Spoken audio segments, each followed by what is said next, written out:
Hello, everyone. Hello, is my voice audible to all? Yes. Yeah. Okay. So, respected Sir C.D. Munia, Director cum Member Secretary, Arunachal Pradesh State Council for Science and Technology, Dr. P. Lombi, Deputy Director, Tech, Arunachal Pradesh State Council for Science and Technology, Ms. Yumbi B. Yongam, Scientific Officer, APSCS&T Itanagar. Today's eminent speakers, Dr. Moji Jini, Director, Tomoriba Institute of Health and Medical Science, Naharlagan, Arunachal Pradesh. Professor A.K. Das, Department of Design and Research, IIT Guwahati, and also current Director of NIT Manipur. Professor D.N. Das, Head of Department, Zoology, Rajiv Gandhi University, Rono Hills, Arunachal Pradesh. Dr. T. Madan Mohan, Consultant Advisor, DBT APSCS&T, Kimin, Arunachal Pradesh. Dr. Yang Khom D. Singh, Assistant Professor, Central Agriculture University College of Horticulture and Forestry, Fasigat, Arunachal Pradesh. My name is Neelam Kumar, Scientific Officer, State Council for Arunachal Pradesh State Council for Science and Technology. On behalf of organizing team, I welcome all the participants from the Home Council and also participants from the councils of other states across the country, and also the participants not from the council but joined today's webinar. I welcome everyone in the celebration of Vigyan Utsav as a part of AZADI ka AMRIT MAHOTSAV. So let me give you a little brief about this celebration. The Government of India has initiated AZADI ka AMRIT MAHOTSAV to celebrate and commemorate 75 years of progressive India. To celebrate the Mahotsav, it has been decided by DST, Government of India, to instigate the One Month, One Theme initiative. So the theme for this month is Human Resource Development. Councils from the other state are organizing the program, one-day webinar in their respective states at their given dates. And this today, Arunachal Pradesh State Council for Science and Technology is privileged to organize the program. So once again, I welcome you all into this one-day webinar program. So moving ahead with the program schedule, let me welcome and invite Dr. P. Lombi, Deputy Director, Arunachal Pradesh State Council for Science and Technology, for the welcome address. Sir.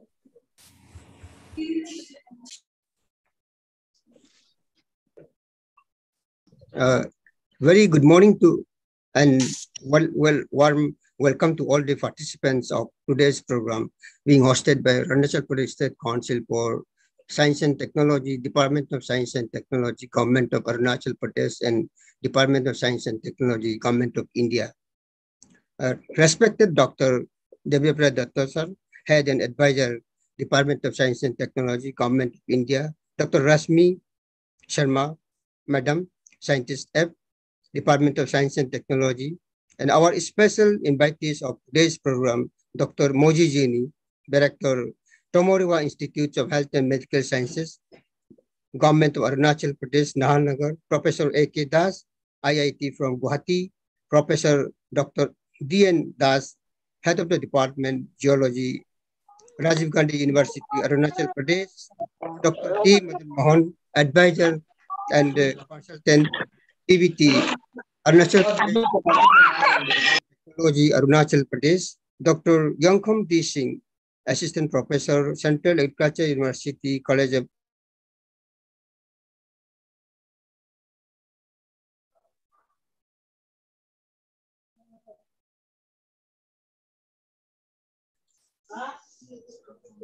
Sir, your mic is muted.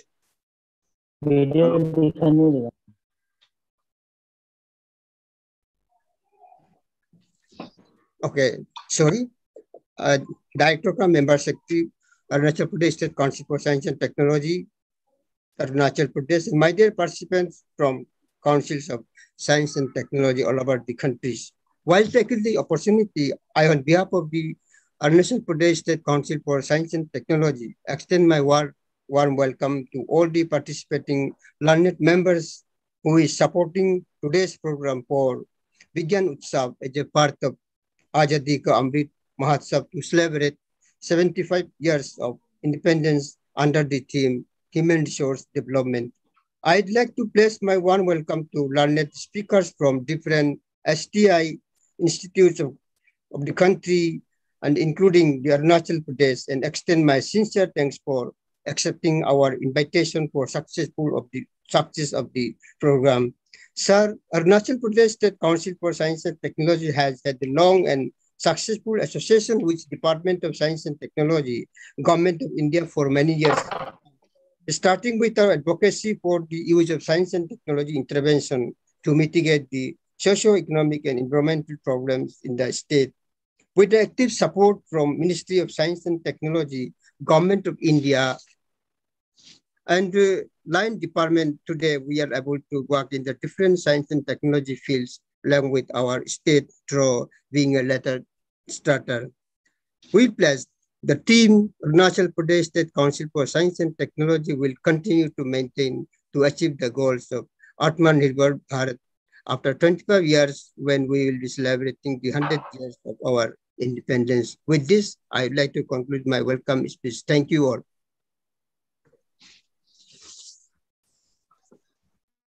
Thank you, sir. Now I request the technical team to kindly play DST Vigyan Utsav video.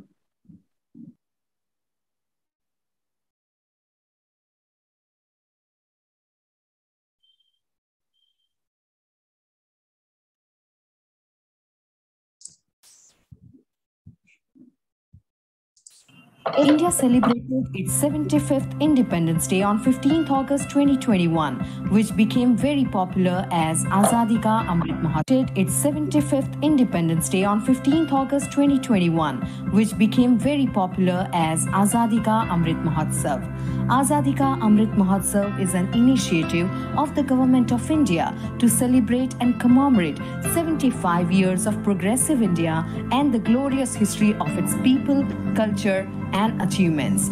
This Mahotsav is dedicated to the people of India who have not only been instrumental in bringing India this far in its evolutionary journey, but also hold within them the power and potential to enable the vision of our Honorable Prime Minister towards Atmanirbhar Bharat. The Department of Science and Technology, Government of India, through its state S&T councils, have planned a year-long program, Vigyan Utsav, all across the country as a part of the AZADI ka AMRIT MAHOTSAV. The year-long program aims to celebrate the entire ecosystem of the science, technology, and innovation for the betterment of state and nation development. The Utsav will be a showcase of the unity in diversity of the country as all state councils put their best foot forward. To celebrate the Mahotsav, it has been decided by Department of Science and Technology, Government of India, New Delhi to instigate the 1 month, 1 theme initiative. This has been started from September 2021, which was formally inaugurated on 2nd September 2021 by Union Minister of State Dr. Jitendra Singh virtually. The program will conclude in August 2022. 12 themes have been identified for 1 month, 1 theme initiative, and the particular state councils have been identified to coordinate and prepare the framework. The identified themes are STI institutions at the state level, human resource development, R&D infrastructure, indigenous technology, innovation and startups, science communication and popularization, women scientists, science and society, future technologies, basic science for Atmanirbharta and industry and intellectual property rights. All the state S&T councils are undertaking the knowledge enriching and scientific outreach activities to showcase the importance of the STI ecosystem in the development of Atmanirbhar Bharat, culminating into highly enriching and informative sessions. The theme for the month of October is Human Resource Development, that convey the role of government in human resource development and its policies, human development-centric programs and its implications. The program focuses on opportunities, gaps, challenges, and skill development in the field of science, technology, and innovation. The program is expected to empower youth by providing relevant information to achieve their dreams and desires.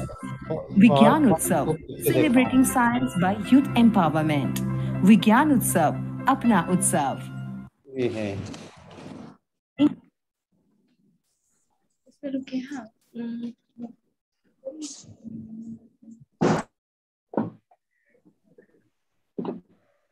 इसका voice clear को कहाँ?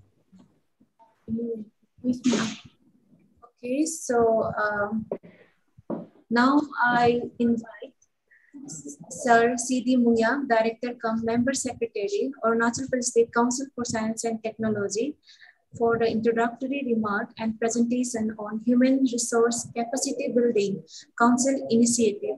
Sir.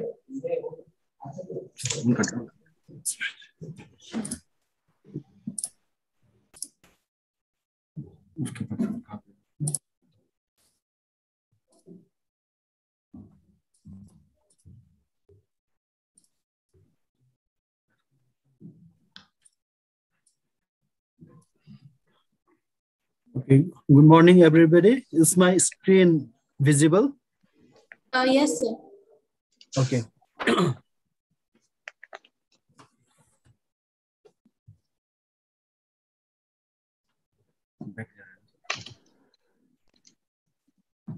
Auto mode में लगा के रखा है.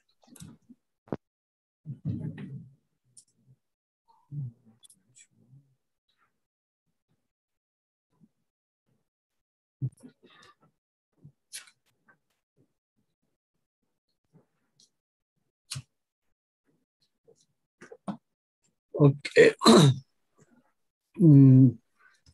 Respected learned speakers invited for today's Vigyan Utsav program organized by the Arunachal Pradesh State Council for Science and Technology. Dr. Moji Jini, Director, Tomoriba Institute of Health and Medical Science. Professor Dr. A.K. Das, IIT Guwahati, Department of Design and Research, and also the present Director, NIT Manipur. Professor D.N. Das, Head of Department Geology, Rajiv Gandhi University, Rono Hills. Dr. T. Madan Mohan, Consultant, Advisor, Center for Bioresources and Sustainable Development, Government of Arunachal Pradesh. Dr. Yankham D. Singh, Assistant Professor, Central Agriculture University, College of Horticulture and Forestry. And my colleagues from the Council, Science Centers, and all the participants participating in today's program. So I just will start my presentation on human resource capacity building and Council's initiative. Human resource development basically refers to a process of active learning from experience, leading to systematic and purposeful development of the whole person, body, mind, and spirit. Human resource development is a national requirement and a major foundation for Atmanirbhar Bharat, that is self-reliant. The term Atmanirbhar Bharat, coined by the Prime Minister Narendra Modi, is meant to change the narrative of India from survival to strength, and this can be only achieved by giving due importance to human resource development. The importance of human resource development was well explained by Guanji, Chinese philosopher, when he said, I quote, "When planning for 1 year, there's nothing better than planting grain When planning for more than longer time, there's nothing better than planting trees. But when planning for a lifetime, there's nothing better than planting man. The call for Make in India seems to have blossomed more significantly during the pandemic than before it. The reason why this call has become ingrained in the minds of the passionate Indians is there for all to see. We need to increase the manufacturing potential of our country in as many science and technology, agriculture and industrial avenues as possible in order to emerge as a world leader, especially in the manufacturing sector. This will enable us to be self-reliant. Whenever we seek to be self-reliant on our own, then we have to look no further than what we call higher and technical education. Higher and technical education not only plays a vital role in the human resource development of our country, but more importantly, it enhances the industrial productivity. The fast evolving technologies has disrupted the nature of jobs and the skills required to do them. The COVID-19 pandemic has made this question more imperative. This dynamic is more about than just remote working to digitalization of processes. It is about how professionals can upskill themselves and the universities can reimagine themselves to prepare students for Industry 4.0. India is one of the youngest countries in the world with a population of 1.3 billion and a median age below 30. Also, the workforce is estimated to increase by 27% by the year 2022 to approximately 600 million from the current 473 million, according to the India Skills Report 2019 by Confederations of the Indian Industry, WIBOX and People Strong. This strategic demographic advantage can be leveraged by focusing on jobs. However, the question is how to fill the void of right skill set prevailing in the jobs market. So skill gap in India, the learning industry itself is at the cusp of transformation, catering to two large demographics, that is the future workforce as well the existing workforce. This transformation is attributed to Industry 4.0 and its emerging technologies such as artificial intelligence, Internet of Things, robotics, AR, VR, cybersecurity, and many more. This transitioning phase requires a robust foundation of an aligned learning ecosystem to foster new age skills and everyday innovation mindset.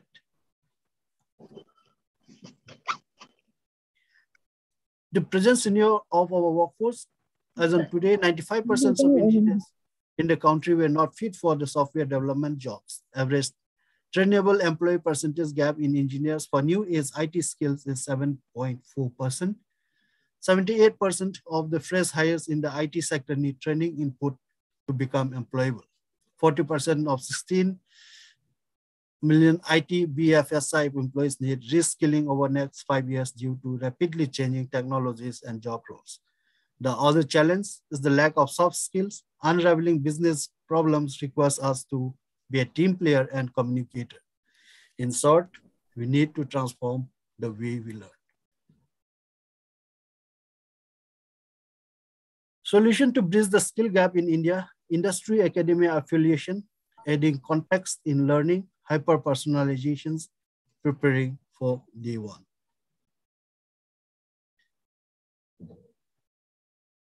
So it is here that the higher and technical education should be considered as a viable pathway for sustainable career development.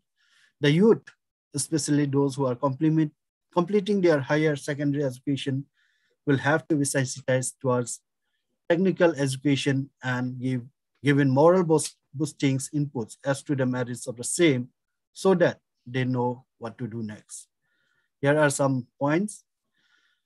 That wide spectrum of jobs in agriculture, business administration, and medicine, valuable link between employment and economic progress of the nation. Many diploma programs are offered through private and government institutions. It covers programs in engineering, technology management, pharmacy, architecture, among others. Besides this, we have also focused at grassroots level, especially 50% of the women workforce who are in dire need of skilling and reskilling process. Only after that we can achieve the goals of Nirbhar Bharat.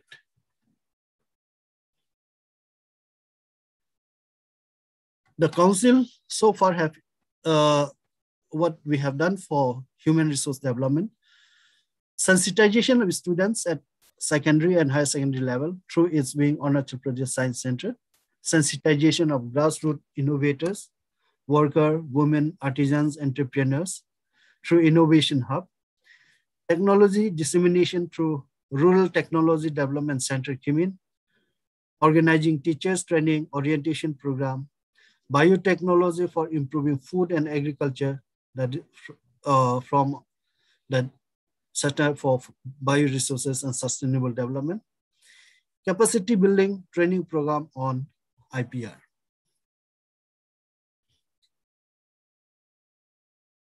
So this I just have a few glimpses of the activities that we have done. I will just skip through very quickly. This is training program on solar lamp. We have done it under the during 2nd October 2019.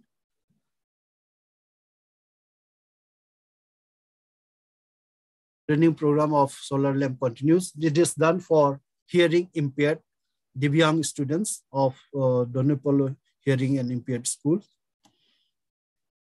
Workshop on crystallography.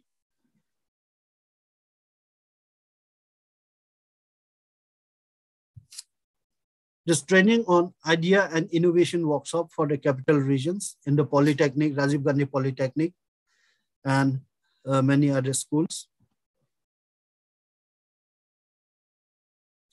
Lego EV3 robotics training program for school students. Awareness program on robotics at school level in the aspirational district of Namsai for 100 government schools. This program was sponsored by DST Government of India.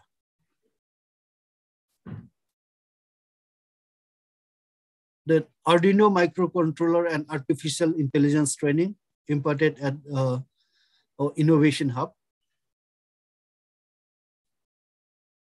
2 batches were trained during September 5 and 12 September 2021. Hands-on learning for tribal school children of Arunachal Pradesh. This was jointly conducted along with Department of Science and Technology, Government of India, Vigyan Prasar. And we have also conducted training on hydroponics, aiming at improving, giving kitchen gardening, rooftop gardening, and waste management for the local populace. The waste management program at the Innovation Hub among our Innovation Hub members and our staff.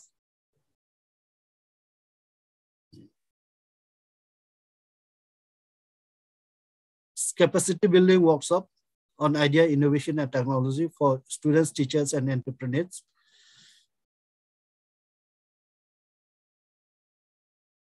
Skill development program, assembling of LED bulb, which was conducted during 11 to 13 April 2021. Is an aim to develop entrepreneurship who can make LED bulb and sell in the local market.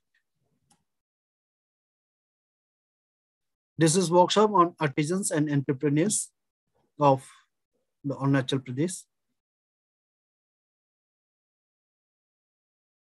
Sanitary napkin productions project supported by Government of India has been completed and in 3 districts, and several self-help groups are continuing the production till today.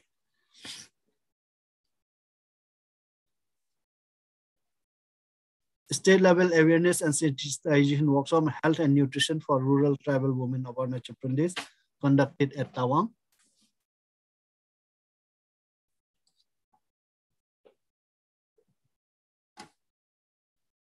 During the first COVID lockdown, there were several online trainings, virtual training on fish farming, biomass geyser, briquette making, and food processing have been conducted.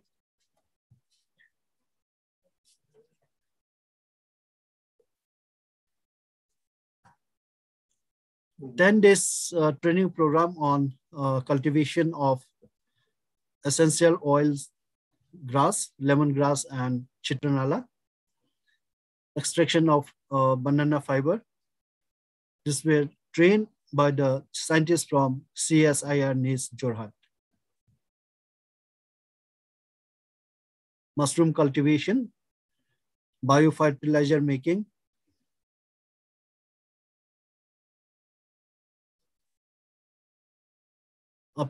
training on handmade paper, and training on fruit syrup and squashes at CFTRI Mysore.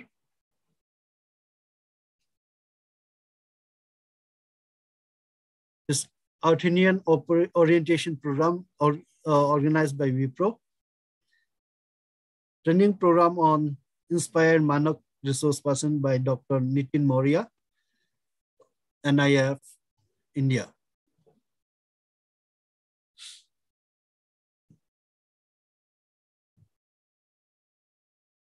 On teachers training orientation program on robotic,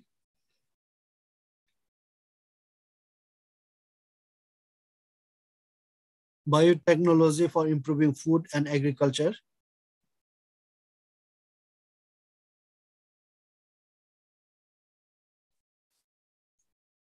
several training dye banana fiber and Rubia cordifolia. This is under the DBT. Training of scientific human resource.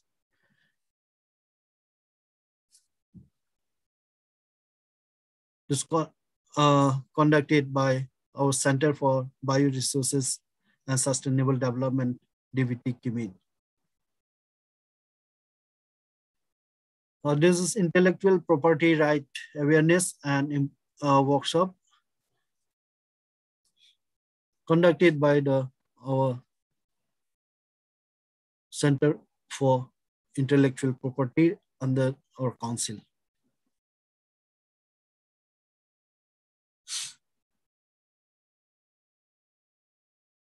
Again, workshop on IPR for university students conducted at Rajiv Gandhi University, Doimuk.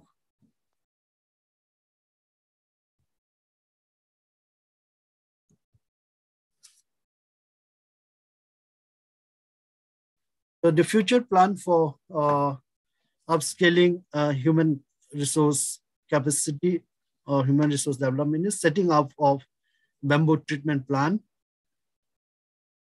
at Namsai, which is under progress.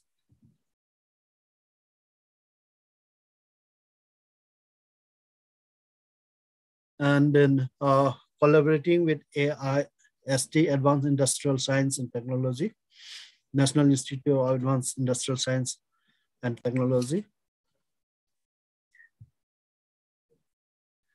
With this, I conclude my speech here for today, and I thank you all for your patient listening, and especially I once again welcome to all the eminent speakers invited for today's program. Thank you.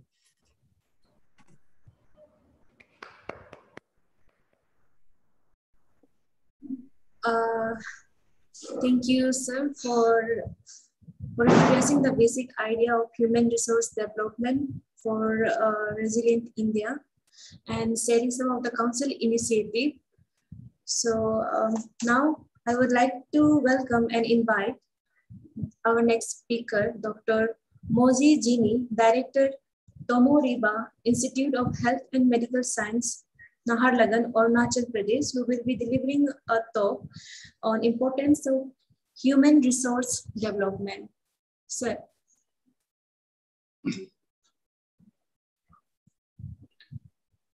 Good morning to all of you. Good morning, sir. Can you hear me? Yes, sir. Hello. Yes. Yeah, we are hearing. Yes, sir. We can hear you. Okay. Thank you very much, Sidi Munyak sir and his team for inviting me to be a guest speaker for today's program. I would like to apologize that last time around when similar program was held, when I was invited, but all of a sudden I had to go out of the station, so I couldn't participate that time. So I feel lucky that today I'm here to share some of my experiences in this field.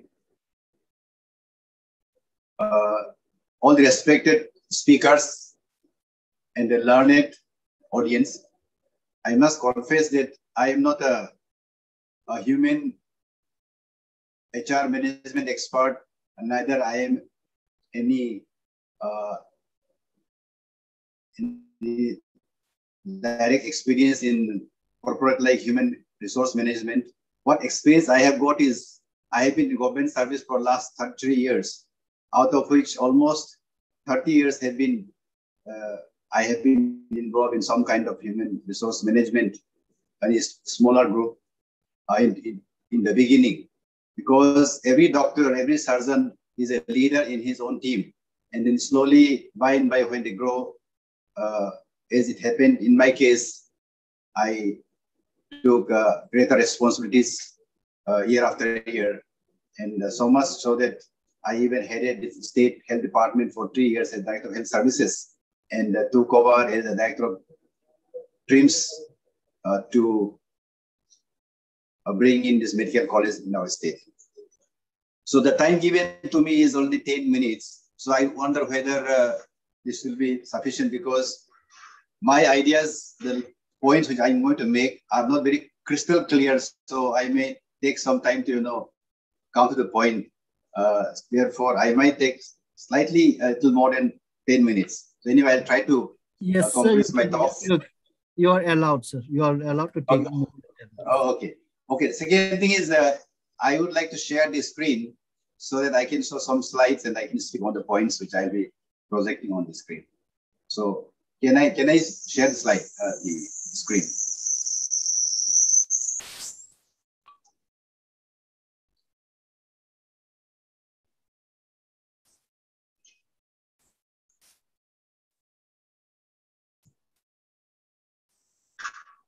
I hope you can see the screen now.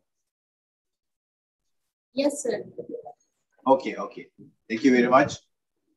Munyak sir has extensively talked about how we can empower the people, entrepreneurs, and people to be self-sufficient and take up various projects and ideas which government is keen to implement in the country, so that ultimately there is an overall development in our society.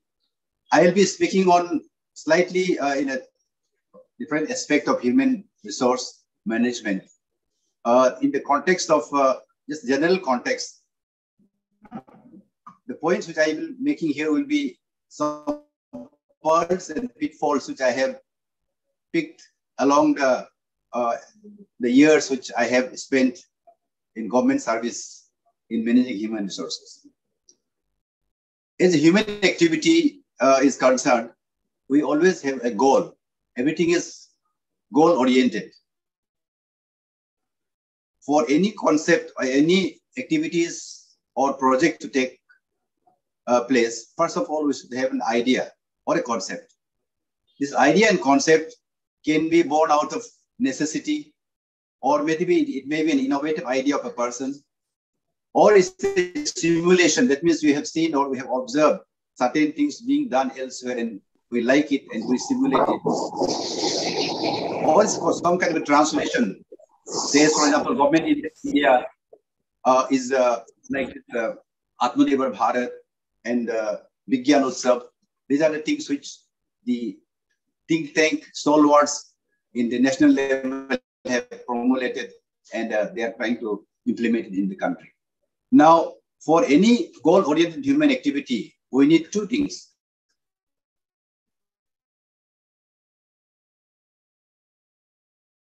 One is fund, which is in the form of Both of them are very, very important. But I must say that to my experience, human resource should be given more importance, because how much amount of money or fund you may pump in, unless human resources developed or properly harnessed, there will be no progress or goal will not be achieved. Human resource can also be divided into two subheadings. One is just sheerly the number of human head counts that you have trained or you have involved. It will be just like, acquiring computers or laptops and hundreds of them. But unless you have the software which can be instilled into these computers to carry out the desired job, it will be incomplete. So the training and skill development and the motivation, which we'll be discussing a little later, are the software kind of thing, which should be a part of the human resource development. Next.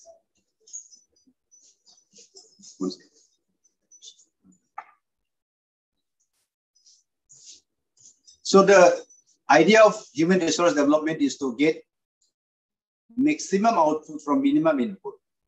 Minimum input meaning we should have human resources, optimal number of people involved, but out of them we must get the maximum output and the best result. So we can have a government model, corporate model, entrepreneurship, and etc. Now, the human resource development optimization begins from the planning. When we have a goal, we have a target, we have a project. First of all, we must, of course, we have made arrangement for the fund part of it. That is the part one. Second part, as far as human resource development planning goes, we should have a very good planning. We must see what should be the optimal number of manpower required, what should be the criteria, their level of training, their level of education. Because sometimes we have seen that, especially in the government setup, we have many times have a more than required number of people. When you have a more than required number of people, rather output may be hampered in many ways. Then, of course, before you really recruit, you have to have a strong system of screening and recruit the right person. The human resource development begins starting from the beginning, that is recruiting right people. If you recruit any Tom, Dick and Harry and try to harness them and train them, many of them will be untrainable. This is what happens in the government setup mostly when recruitments are not regulated, when nepotism takes place and the merit is not given the credence. Then once the right people are recruited, they should be taken on board. Some kind of induction training, orientation training, because we cannot take any individual or any new recruitee to do the work 100% with 100% dedication and knowledge from day one. And they will be frustrated from the beginning unless you introduce them to your organization, the goal, the purpose of your project, etc. Unless you do this in a small escalating manner, it will be rather detrimental to the psyche of the new recruiters. Then the training is very important. Training must be in continuity. Either it can be on job training or you give new skill and need based. And to have this continuity of good productivity or good performance of the human resource that we have, we must have a strong system of monitoring, hand-holding, evaluation. And another most important thing is motivation. So motivation is something in most of the situations we have seen in government setup, we will lack. You may bring in n number of people, you may give them the best of technical know-how, skill, training, but unless they are motivated, it will be of no use. They will just simply learn, they go back to the villages and they'll forget. So this motivation part should be given real importance, and then we must tailor how to motivate a particular individual, a group, tailor to that particular project we are taking up. So we cannot have a kind of a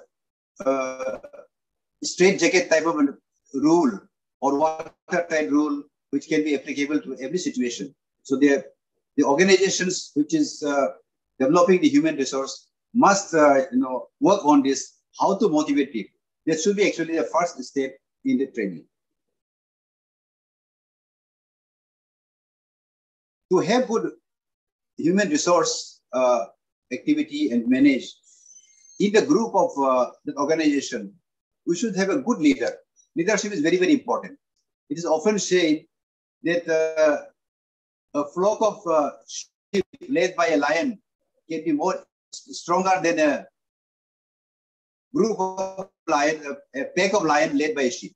So here it is to say that leadership is very, very important, and leadership should be the ideal person, worth following. That will really give the motivation to the people who are working in the various ranks in the organization.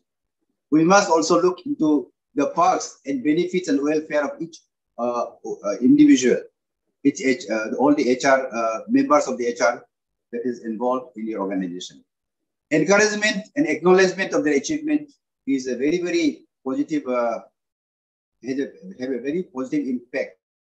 And most often, what we see is that those people who are in the administrative chair, who are in the higher station, they always look down upon the lower grade employees, and instead of giving them or making a comment of encouragement, they all the time try to pick out the negative aspect of it, which will really discourage the workers from performing the best they can. Reward is very important. In some form of reward, even keeping their career path going, because in most of the government institutions, we very often see the promotion avenues are not proper. Therefore, many are frustrated, and ultimately it will affect their output. And it's very, very important that to get the best out of human resource activities, one should have a good environment. The manager of the institution or the boss of the institution, one who is at the helm of affairs, he should always be mindful of the working environment, in good office equipment, as for example, a good computer for work. And also they should make sure that a good culture is maintained in the office environment, where you have a friendly environment, you have a bonhomie among the peers, and also a good line of communication between the people and their subordinates, as well as their higher-ups. And we should always set measurable small goals for each person, so that we can evaluate them time to time. We must also remember that when we want to get best out of one person and worker, we must look at their positive qualities.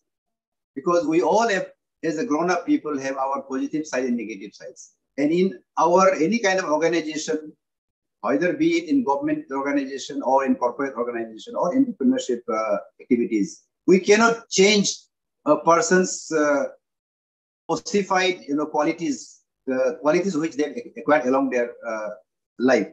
So therefore, we must see only the positive side and try to get best out of the positive qualities of that person. I think this is one way of looking at getting best out of whatever is available.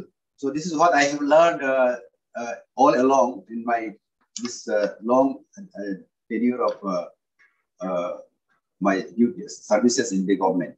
Also, you must look after, take care of people's well-being. We must give them breaks.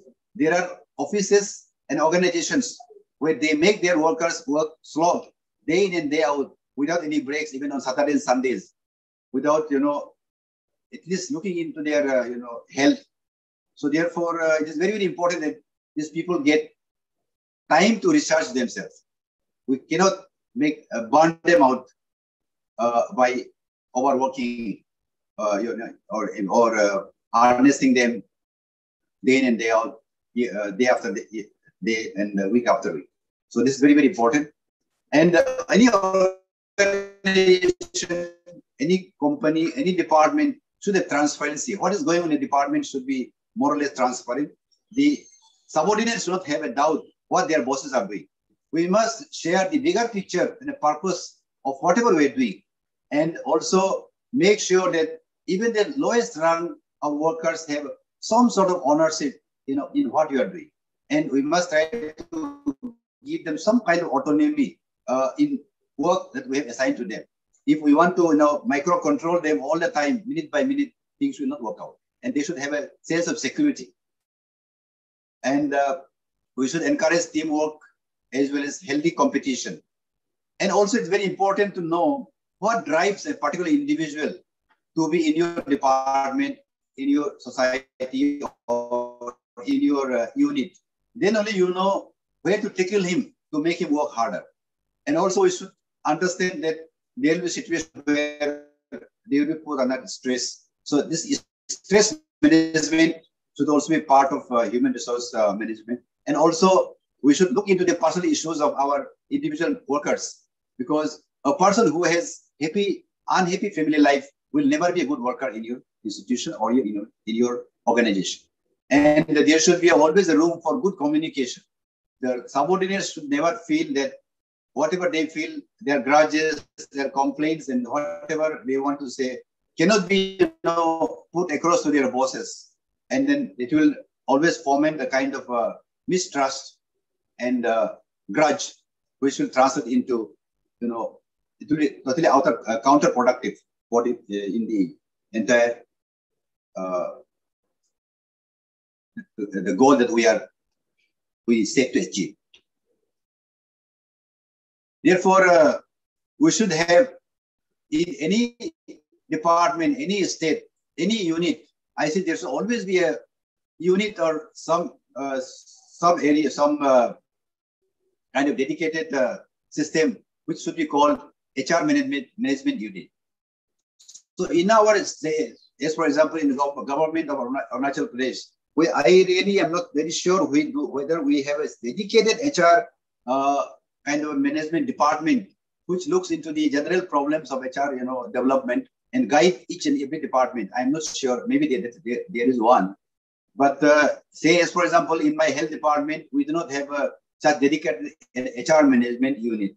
We have something called establishment, which looks after only the personal files of these employees and their pensions and their pays and transfers and leaves, etc. But there is no system in which we look into the problems of the HR and how to get best out of them. This system is not there. And of course, we should also follow this, what is called Deming cycle. I always keep this in mind. We should have a plan to start any kind of project, any kind of undertaking. We have a plan. Then we should try to get the best plan in the beginning itself, because you will never get that ideal foolproof plan which will never fail. So you will fail initially. So you plan, then you do it. Then after you have done, after some time, you study and review and see whether you need to course correct or your goal or your goal post or your system. Then act. So this is a PDSS system is one thing to follow. Then in our medical field, I just want to shortly mention about what we have been doing in medical field. Now, earlier on, any medical students, after 5 years or 5.5 years of their training, they were taught only skills, knowledge and skills. Skill also sometimes out of place. Actually, the skill which they learn may not be entirely applicable in the field situation. So therefore, now there is a system called competency-based medical education. So from first year onwards to the final year, every class, every topic that has to be taught is actually based on assessment, and it's competency-based. It will be, the theory will be taught, and they will be made to deliver or the after they have been taught the theory, they will be asked to put this theoretical knowledge into practical use, and then that will be evaluated. And after every class, every topic, this is done for every individual student, and the record is maintained. And not only that, there is something called the criteria which should be fulfilled by any Indian medical graduate, which says that there are 5 main cardinal criteria: lifelong learning, leadership quality, professionalism, good clinician, and communication skill. So these are the 5 cardinal criteria that one has to gain when they become medical graduate. So therefore, this is somehow, I think, can be simulated in other fields also, I feel. Therefore, to have a good human resource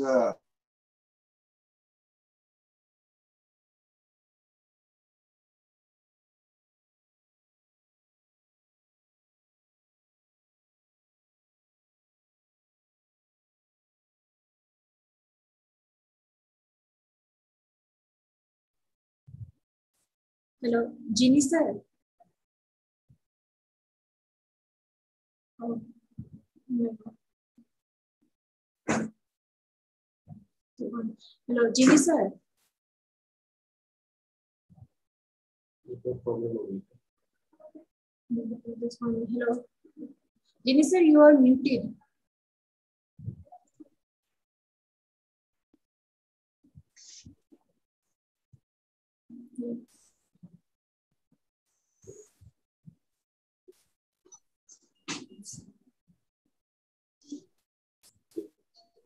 Yeah.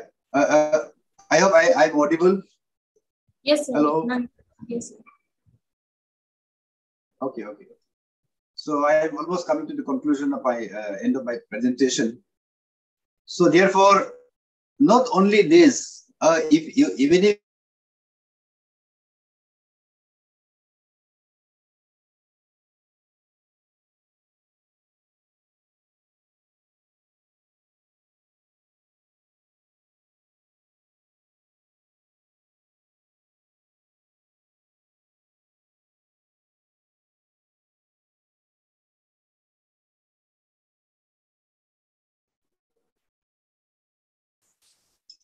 I'm sorry, there is some connectivity problem here.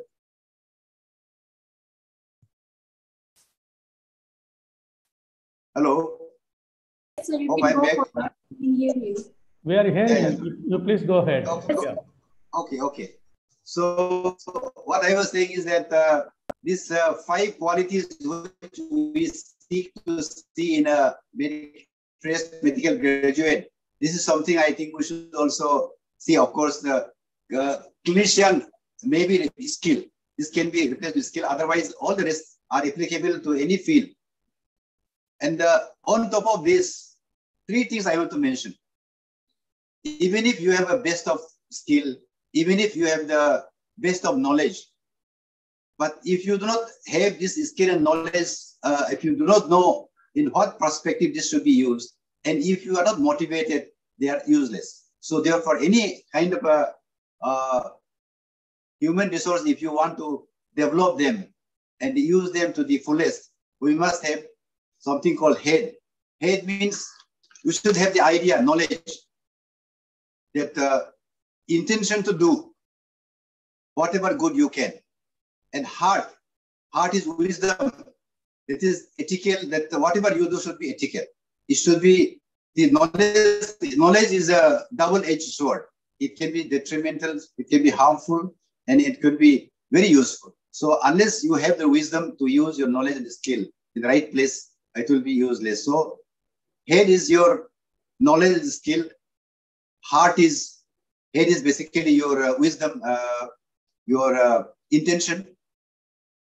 Heart is your ethical wisdom, and hand is the skill. So if you have all these 3 together, I think, and we trained our HR in this line, I think we can get best out of them. So only.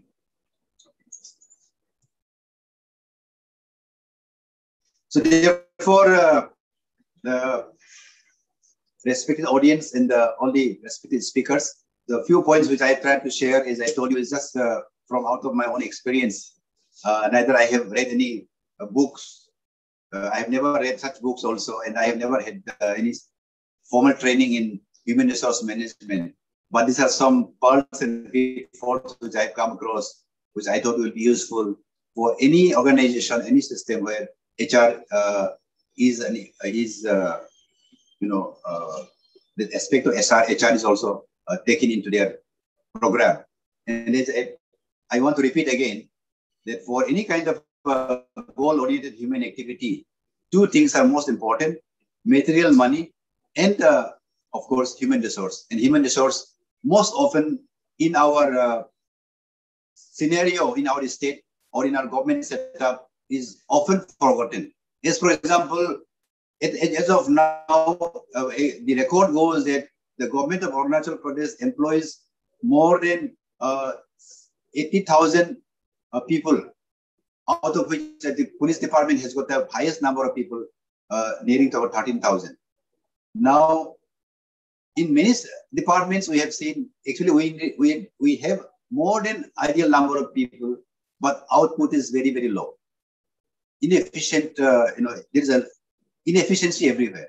It is because we have probably not really gone into how to improve this human resource and how to develop and how to make optimum use of their capabilities and how to hone their skills and keep the training, ongoing training throughout their service life.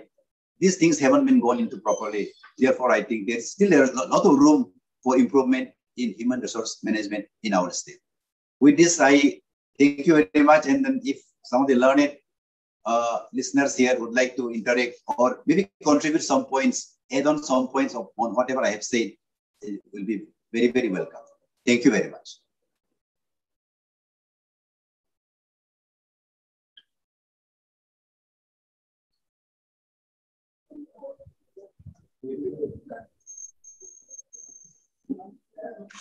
Hello. Thank you. Hello, yes, sir.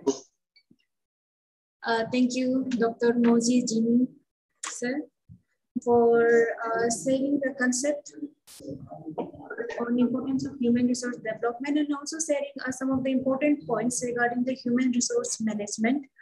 And sir, you have rightly said one of the imperative advice to us, like being wise to us, like being love and take care and respect the colleague in the office. It is important for a better output. And you have also said a lot of things with us, sir. Thank you so much for sharing your experience. So now I would like to welcome and invite our next speaker, Professor A.K. Das, Department of Design and Research, IIT Guwahati, who is also current director of NIT Manipur. Sir, over to you.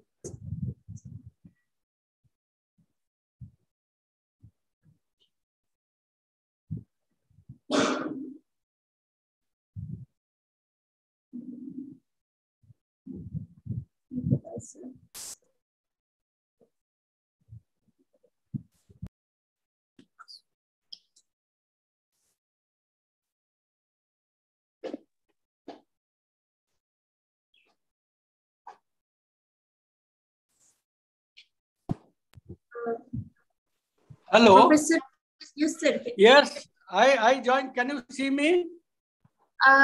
Sir, no, you're not visible. Okay.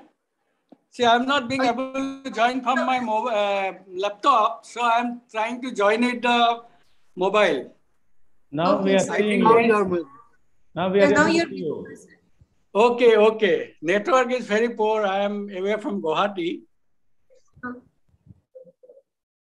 Can you hear me also? Yes, sir. Okay.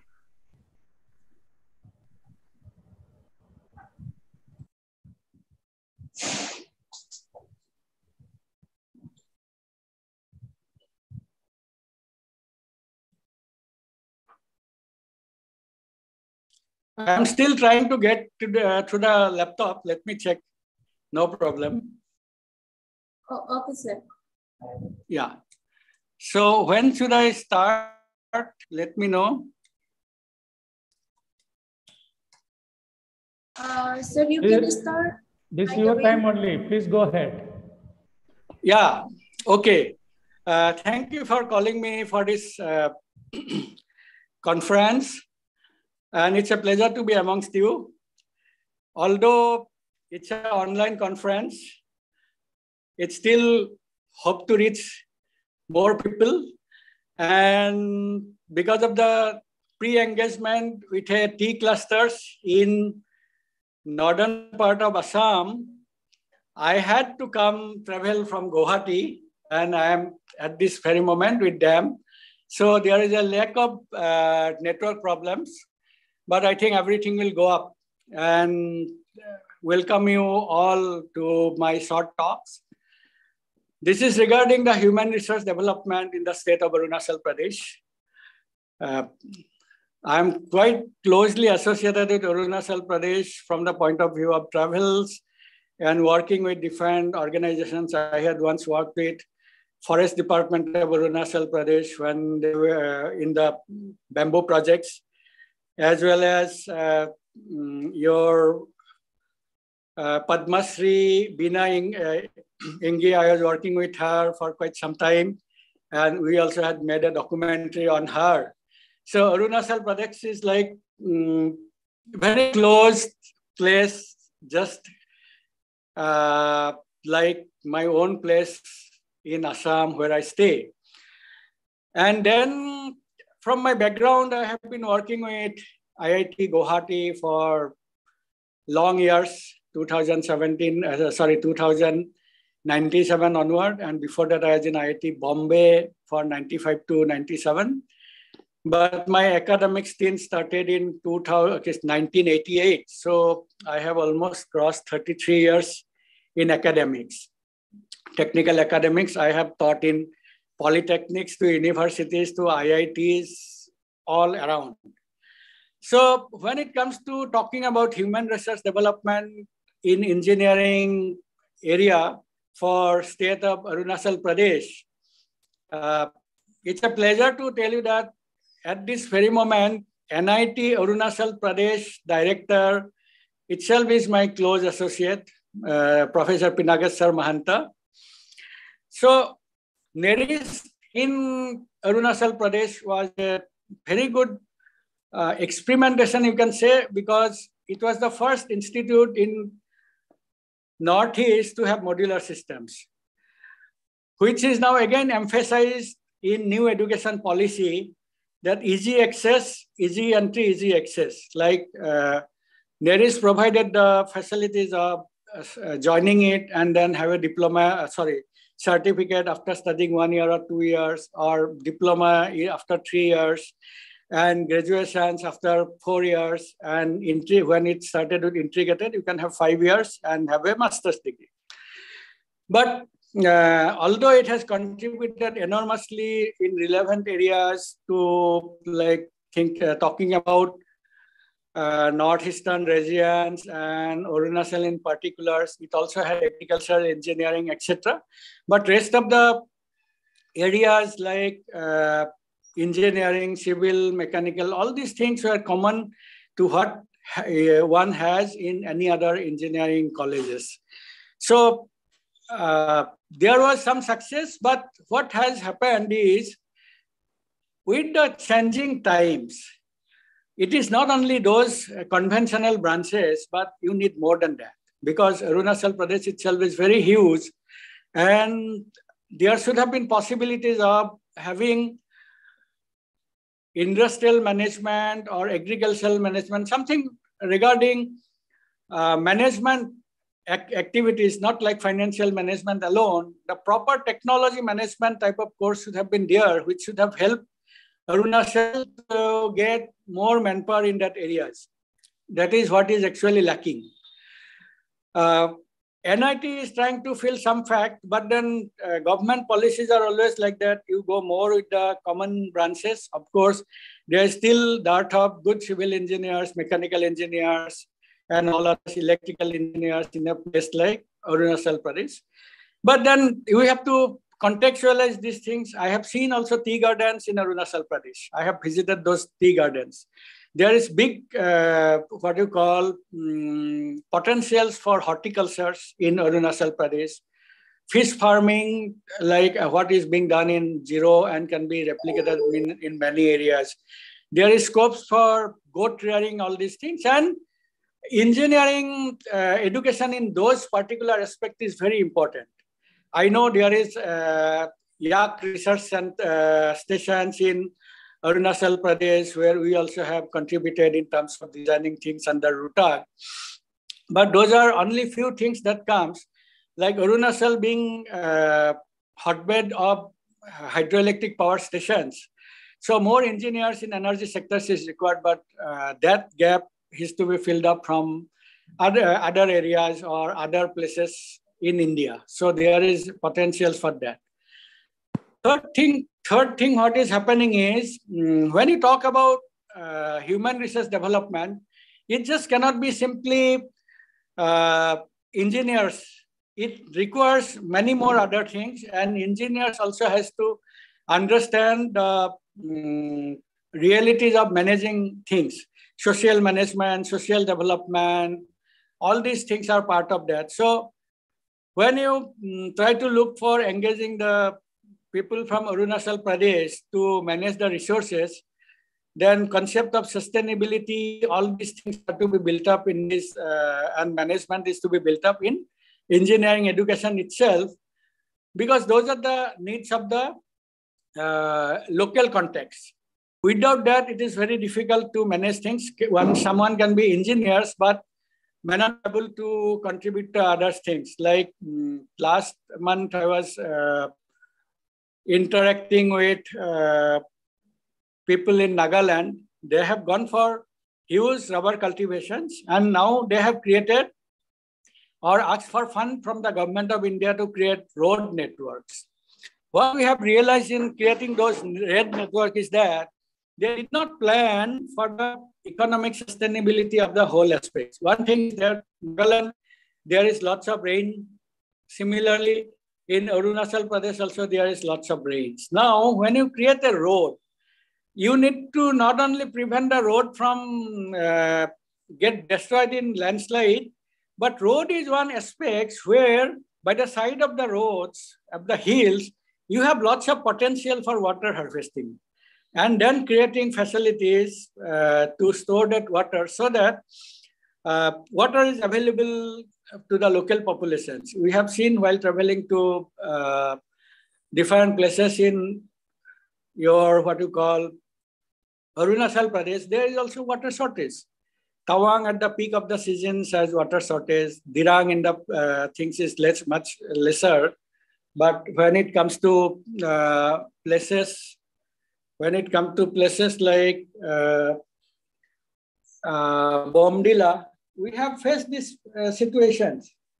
There is water shortage. So there, when you build up a road network, that road network has to be done in such a way that you also conserve, or rather you harvest the waters. Now, if you see the normal syllabus of a civil engineers, these are not considered. So you need a specific context-wise syllabus and all these things to put it in proper context so that local people who are born and brought up there, who will be working over there, are imbibed with that knowledge. So human research development in engineering things should not be only engineering degree. There should be additional emphasis to equip those engineers through this knowledge. If we have this inbuilt into this education systems, we can have real benefits into that. Then also we have seen in several places like in Tripura, etc., that they have gone for extensive rubber plantations and local microclimates has been destroyed. Arunachal Pradesh hasn't gone to that extent, but before it goes into that, we need to consider. So you need agriculture engineers, not only for designing or adopting tools, you need people who can manage this planning. And these engineers who is coming out of, say, NERIST and all these things should be equipped with that, how to plan for that systems. Unless you do that, it is not going to work. So it is very essential to retain the climatic conditions that prevails in these things and enrich is to get into better. But if we try to destroy that things by going for monocropping of particular plants, etc., then the climate conditions also deteriorates, weather changes, and finally it doesn't become efficient for the entire system.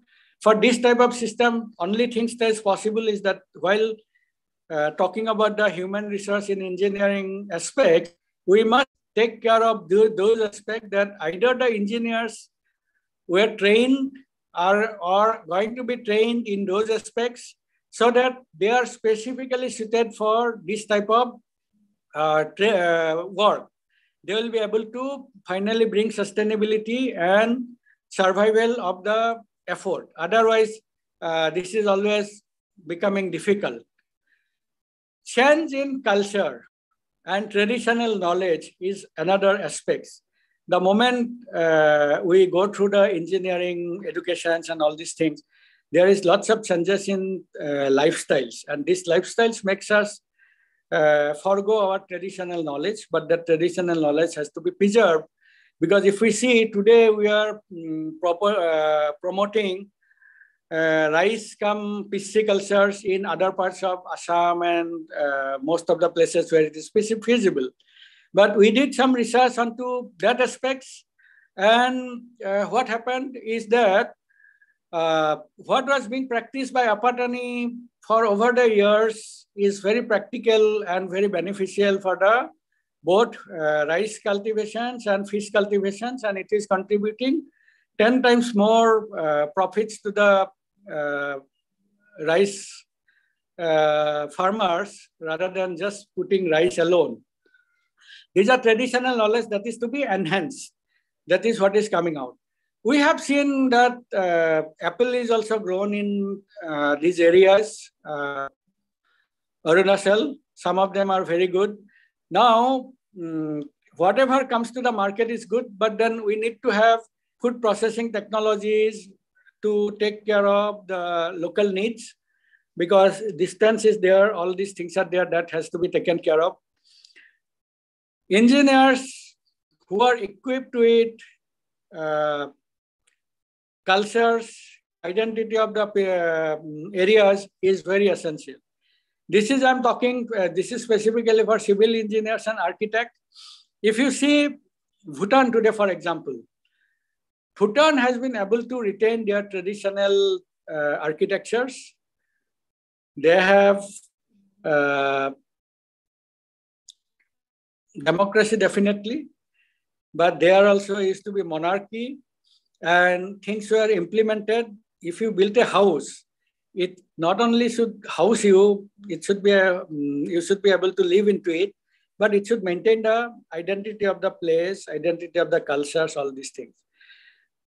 Some places in Bhutan, bordering Assam and neighboring places, were also lost their identity, but they are putting it back. And this, once you get into Bhutan, you know that you are in a different places. But when you go to such a beautiful place like Arunachal Pradesh, the houses are built in such a way that it is becoming concrete jungles. You need civil engineers to build houses, no doubt, but then you need engineers, civil engineers who are sensitive to the culture, sensitive to this, so that this human research development is in such a way that it maintains the ecological balance, which is actually the knowledge available with people from traditional ways, and that is being destroyed, that should be maintained. So just when we talk about enhancing human research development in state of Arunachal Pradesh, we should not forget that it is not a question of just creating more engineers, but we should be able to create engineers who is sensitive to the needs of the users, who knows the cultures and all these things. And it is very pertinent that a person who comes to this place to work may not be acquainted or understanding the local cultures and architectures, all these things. But most of the houses that is being built are built by the local people.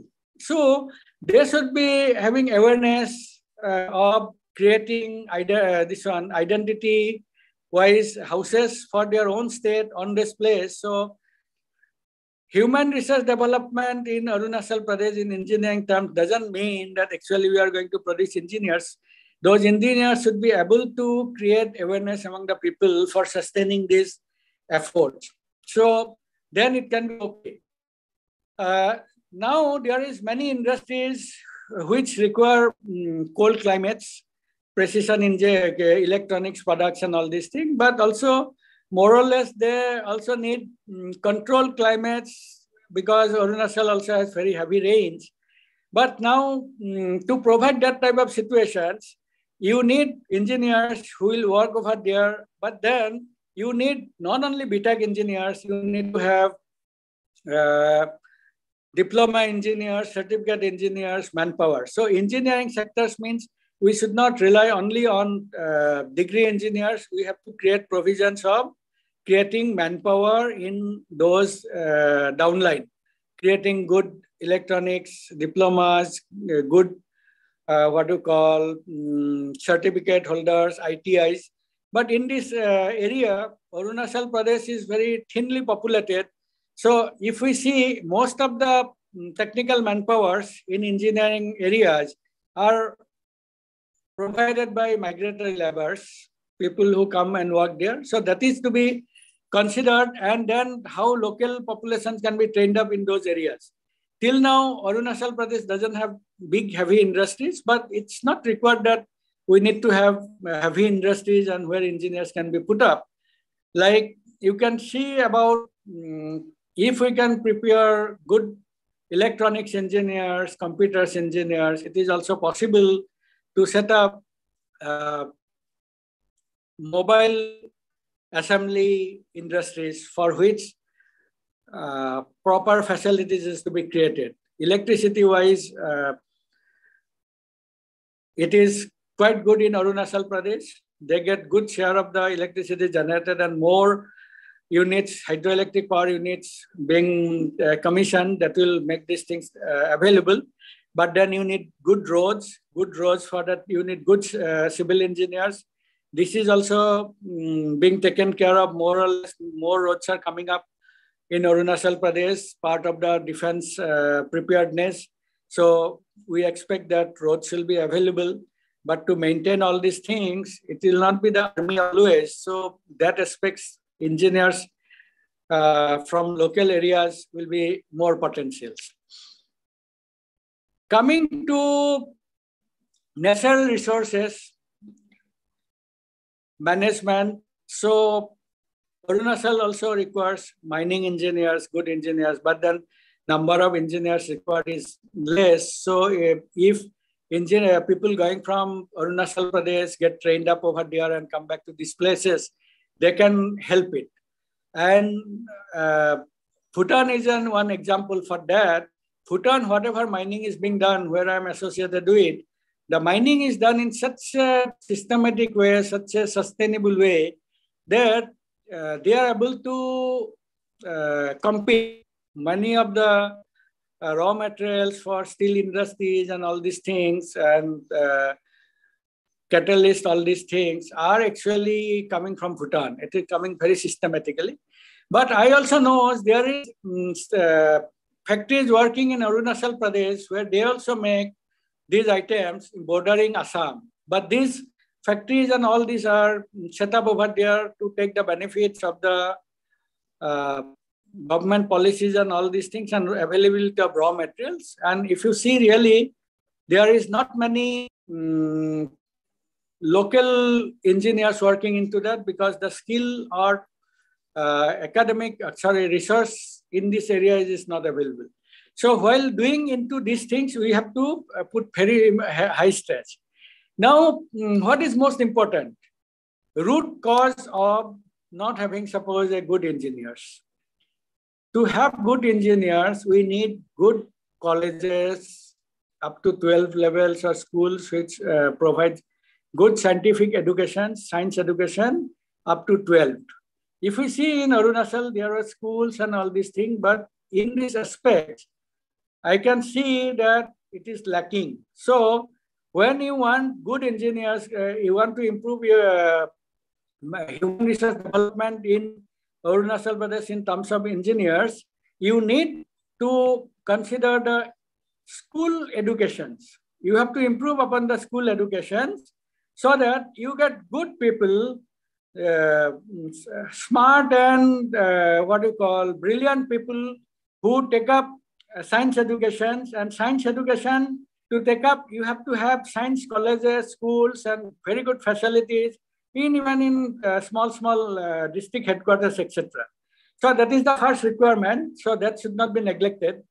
Awareness about the science, because at this very moment also, number of people being Arunachal become very less. Whoever become an engineer and all these things, they are getting job. But that scenario may change. In that case, there will be competitions. But if we can diversify, as I told about it, there will be more engineers available for the state to reap best benefit. Biotechnology, like engineers working in BTech, like IIT Guwahati has a biotechnology and bioscience department where BTech, MTech, all these things are produced. They are equipped with the knowledge of technology and biotechnology, biology. Arunachal become being hotbed of diverse flora and fauna. There is very good chance of creating this type of industries into that area. So Arunachal also has to think about those aspects. One aspect of these things is coming to that engineering technology is fine. The third aspect to bring people to adopt technology and is design. I have been working in this Indian Institute of Technology in Department of Design, and now I am also director in Indian Institute of Technology. I have set up that institute in Senapati, Manipur. I have seen that there is no proper educated designs engineers from Arunachal Pradesh. I have not met as such. 1 or 2 persons applied, but they are not there. So IIT Guwahati is the place where design is there. Now NID has come up in Northeastern region in Jorhat. So Arunachal Pradesh also must create awareness for people to adopt design, because design is the final say while adopting to engineering and technology. It is not possible to set up a design institutions in Arunachal Pradesh until it is open to all India things, and even if it becomes all India, if Arunachal people doesn't take admissions into that, the benefit will not come. So awareness must be created for imbibing people to go for design. If we can imbibe people to go for design, then the benefits of this human resource will be enhanced. So these are some of the points that we would like to emphasize. And since there is other people present from directors and all these things, I would like to have few minutes as a question and answer sessions so that any doubts that comes up in the mind of the people participants can be clarified. Is it okay? Hello? Yes, sir. Yeah, so this is briefly, I explained my situation. I think I have run out of time also, although I joined slightly late, but 5-6 minutes, we can still have discussions if somebody wanted to get something clarified. Yes, sir, we are open for that. I guess if there is some query from our participants, they can place their query. Yeah.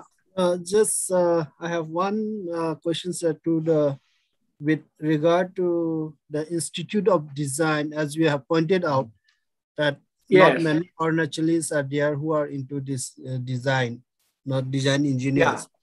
So in order to motivate them or, bring up the number of people to join for these design courses or design engineering,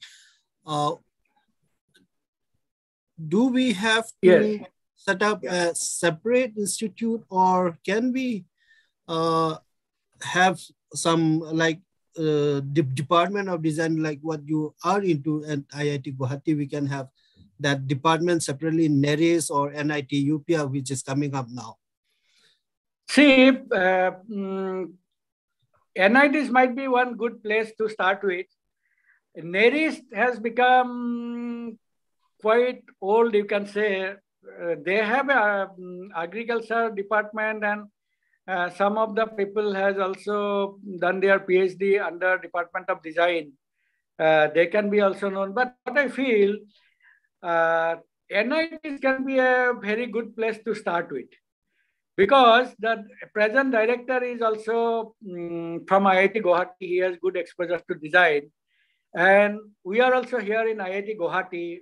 We have more contact or collaborations with IITs also. So if government decide to do it, Department of Design can help it in these things through MOU and all these things, sharing of the resources, all these things. That can be a better, because that is also coming under your MHRD or Ministry of Education, NIT, IITs are coming together.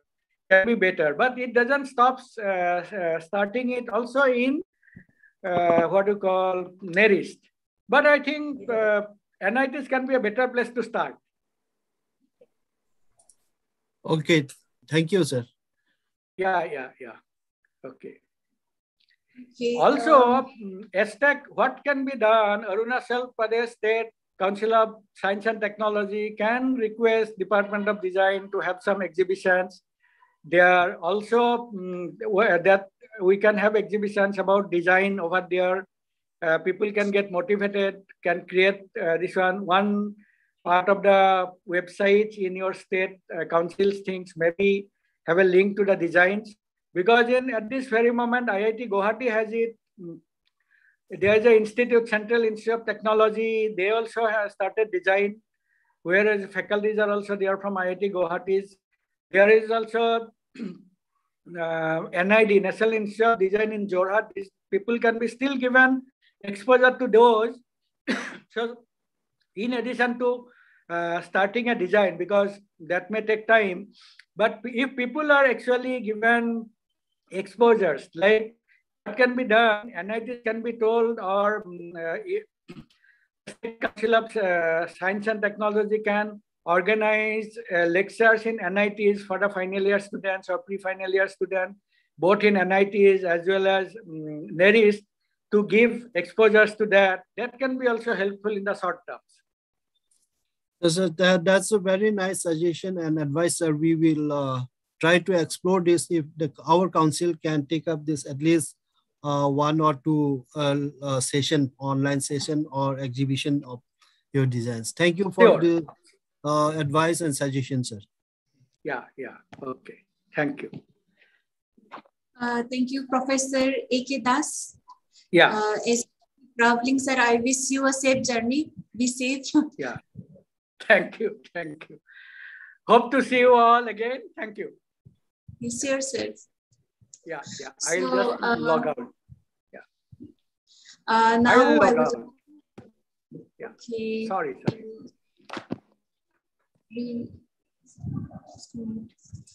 Okay, now I'll welcome and invite Professor D.N. Das, Head of Department Zoology, Rajiv Gandhi University, Rono Hill, Itanagar, Arunachal Pradesh, to share his knowledge on human resource development in higher education.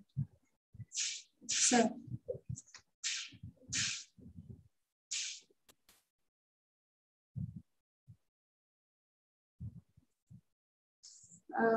Professor Das? Yes. Oh, yes, sir. Hello, good morning. Yeah. Actually, I want to share the screen now.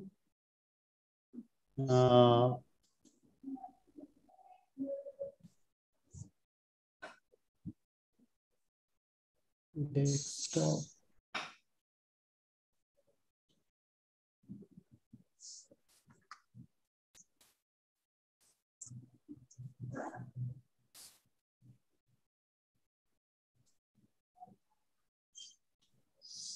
Just 1 minute. I am trying to share.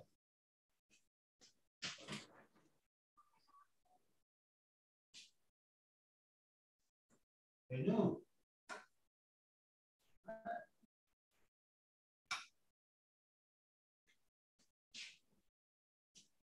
किसी को बुला दो तो मेरा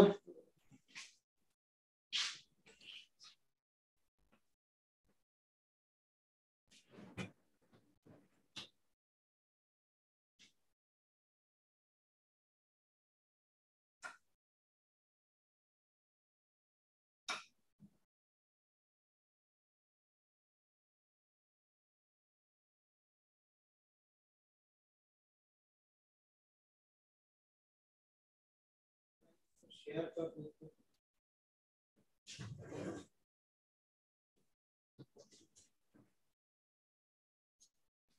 desktop में है। हाँ क्या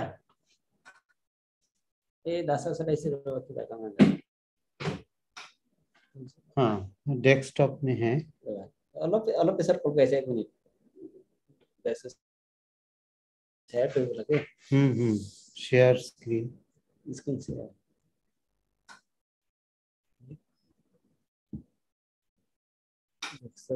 so burning zoom open system appliance oh है जगह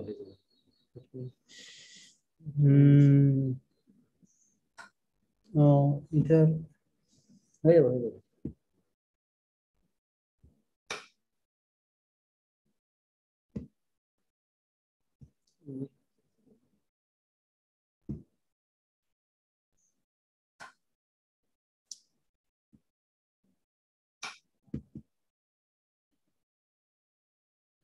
जगह जनरल रिकरेशन ऐसे zoom है ऐसे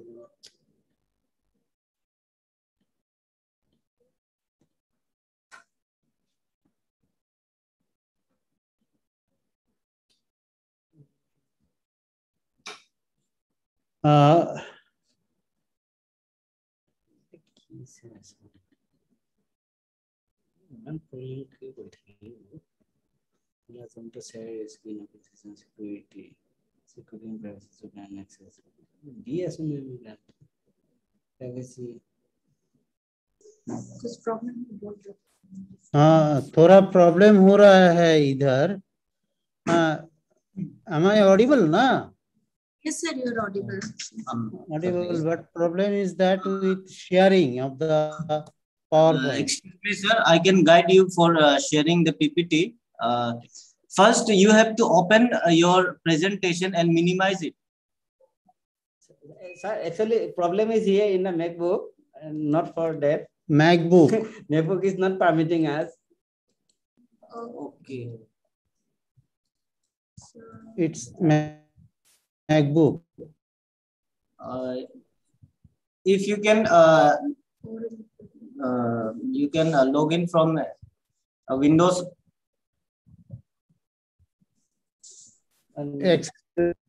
There is no window. Laptop to ले लो ना laptop आने के हाँ yes.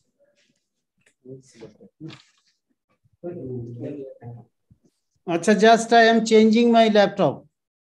Don't worry, just I am changing my laptop, but I am starting to speak. Yes. So my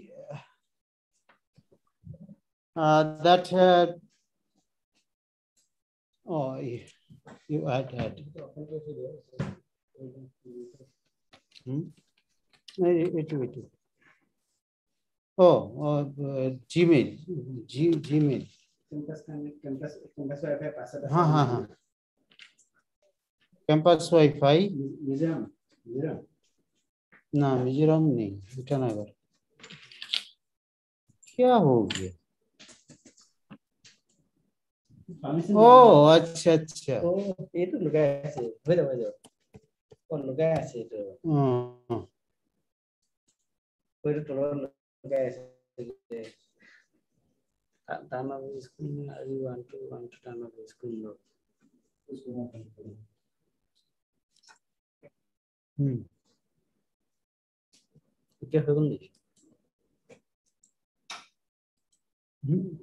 हुआ नहीं.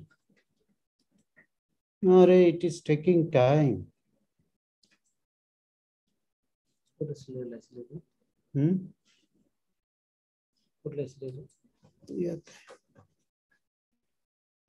General. Require password.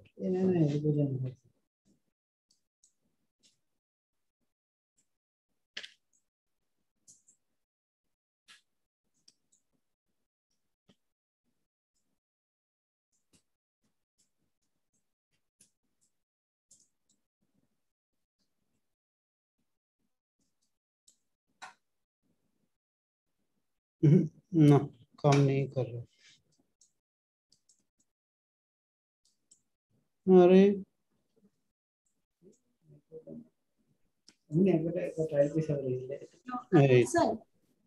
1 2 3 4 5 6. Hello, Professor Das sir. Sir, is it okay if we go for the next presentation and after Madan Mohan presentation? Yes, no problem. As we are constrained by time, so just I'm trying to open it.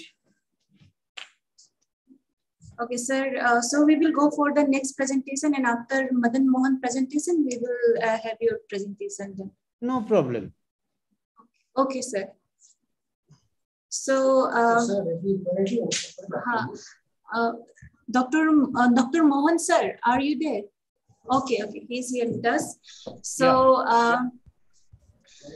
I invite Dr. T. Madan Mohan, Consultant Advisor, DBT, APSCSNT, came in Arunachal Pradesh to deliver a lecture on capacity building for technology in food and agriculture.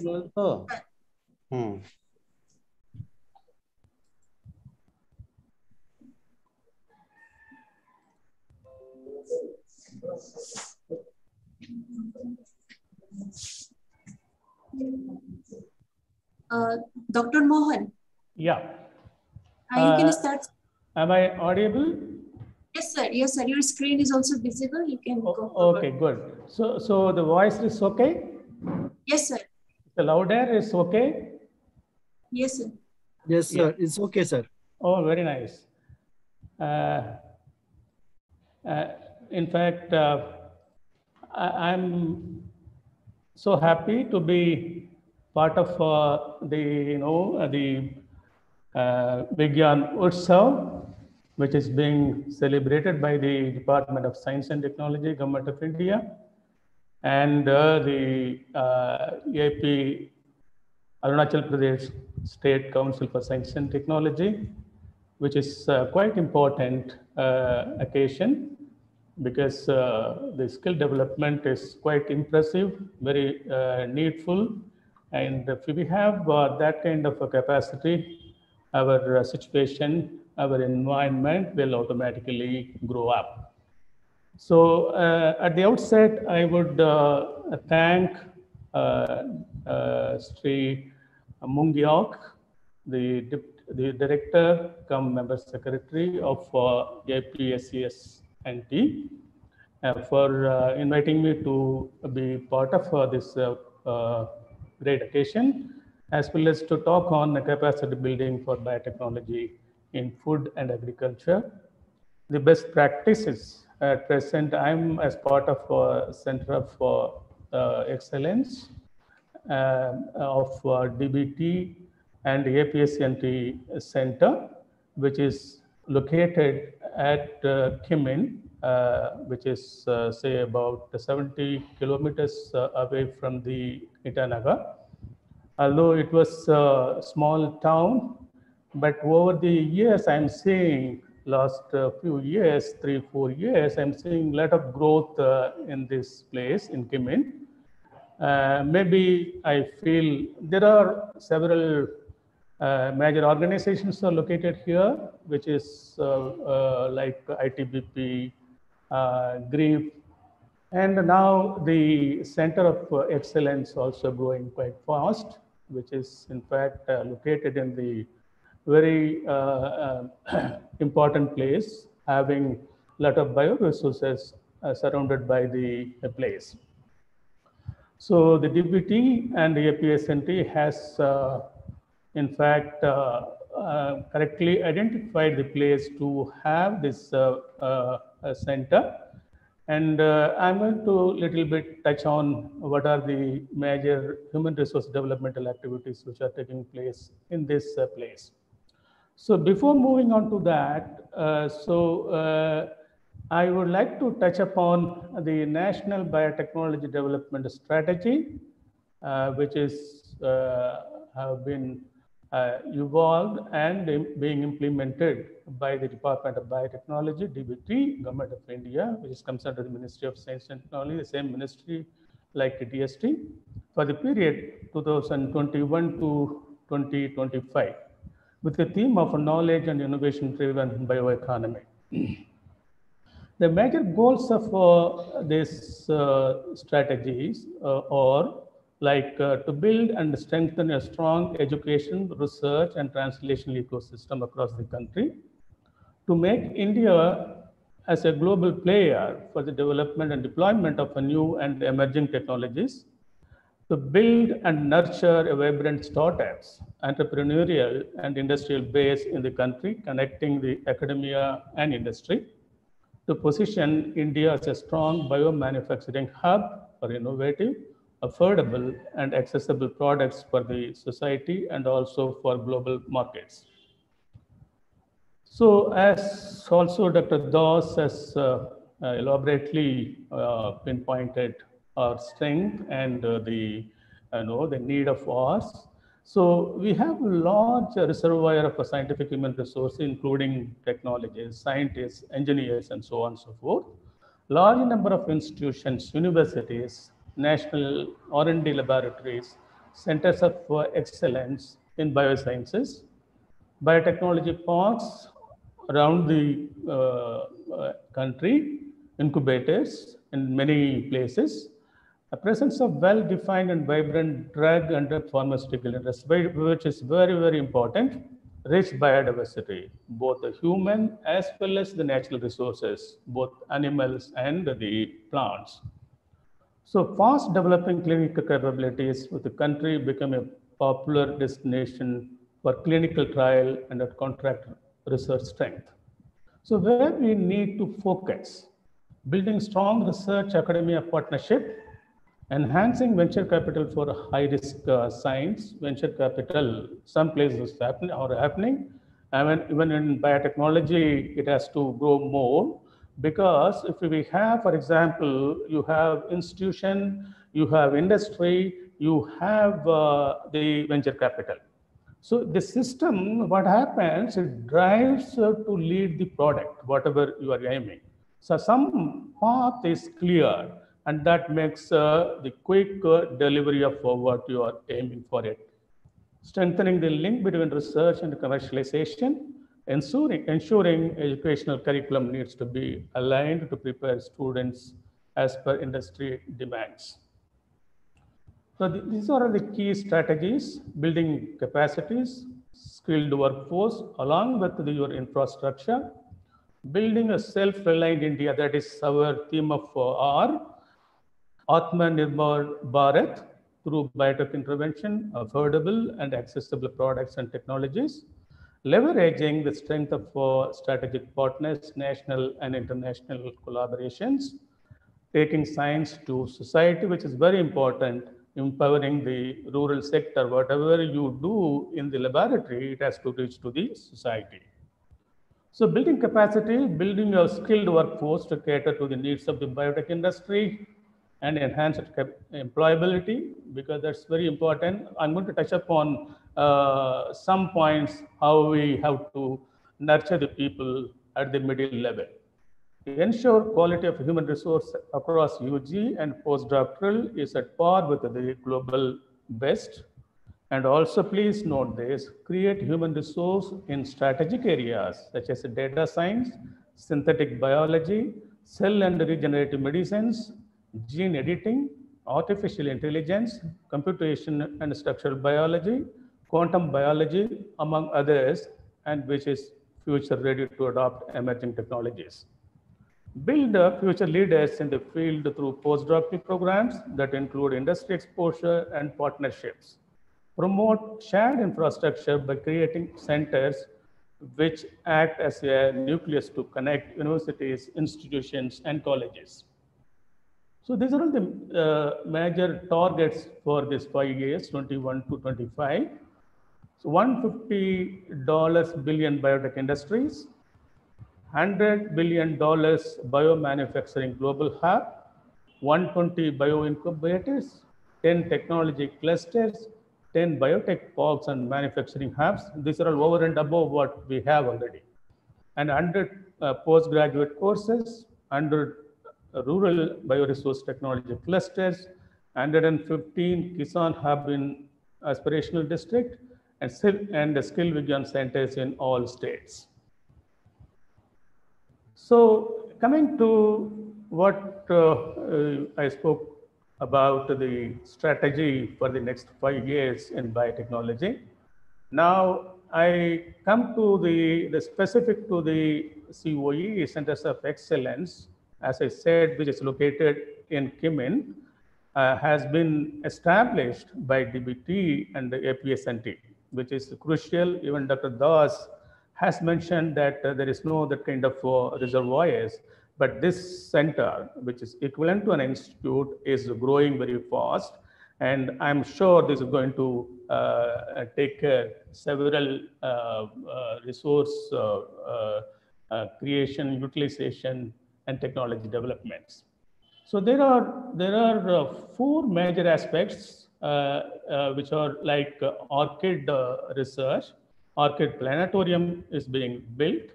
Banana fiber extraction units at various places, medicinal and aromatic plants, and this is as part of this activity. The training workshop is all along. In addition to that, R&D on indigenous rice, thematic R&D programs in several areas, bioinformatics and computational biology, international cooperation. These are all the second cycle of activities. And there are several young scientists, young technologists are engaged in this place, in this center. So moving on to the outer part, we have the skill development program, Skill Vigyan program, which is being which is being implemented by the APSNT of the Department of Biotechnology program. Here you can see 2 ministries are involved: Department of Biotechnology, Ministry of Science and Technology, and Ministry of Skill Development and Entrepreneurship.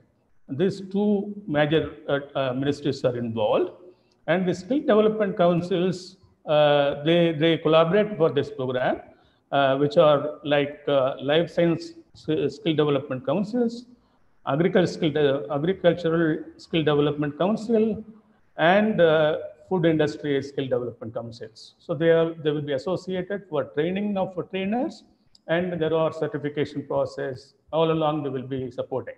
And moving on to the other side, as part of the Skill Vigyan program, the 4 institutions like CSIR NIST, Johar, and their lab, the unit in Arunachal Pradesh, NIRIST, CAU CHF, College of Horticulture and Forest, Tejpur University, all are involved along with the Skill Development Council and the APSCSNT to implement this program. There are 4 different programs are there. I will talk about a little later.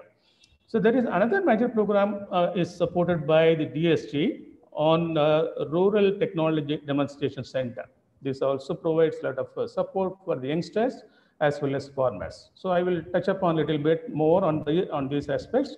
So this is the overall the structure of the COE, Centers of Excellence for Bioresources and Sustainable Development. So excellent building has come up, and as I said, there are young people, well trained in many places, are engaged as part of the center. Dr. Devajit Mahanta is the director for this center here. Now, we will talk about two issues. One is training of the people within the organization and training of the people outside the organization, because these are quite important. So I read out some codes related to these two aspects. The human resource development is organized learning experiences provided by employees to bring about possibility of performance growth or personal growth within the specified period of time. So Gilley and Egland code, this was. And then human resource development is a process of developing and unleashing human expertise through personal training and organizational development for the purpose of improving performance. Swanson and Halton code. So these are all two aspects are quite important. So if you have strong human resource development activities, you do great research, that will lead to the translation industry, you will get food, agriculture growth, and so on and so forth. Biotechnology, not only food and agriculture, it takes care of health, environment, and so on and so forth, which includes health, includes the human being as well as the animal and fisheries. So these three aspects are interlinked: agriculture economy, having the basement, industrial economy, industry development, and the knowledge-based development. These are all helping for the biotechnology for improving food and agriculture sector. So the center is organizing training periodically, not only for the young people, including the farmers. Farmers are invited and demonstrated how you can extract fiber from the banana, because the quite interesting part here, you get wild variety of banana, and the fiber would be definitely stronger than the other banana varieties. So which are not properly utilized, and the income will not be reaching to the remote places. So these farmers, small farmers, big farmers, all were called and being trained how to do this kind of extraction process.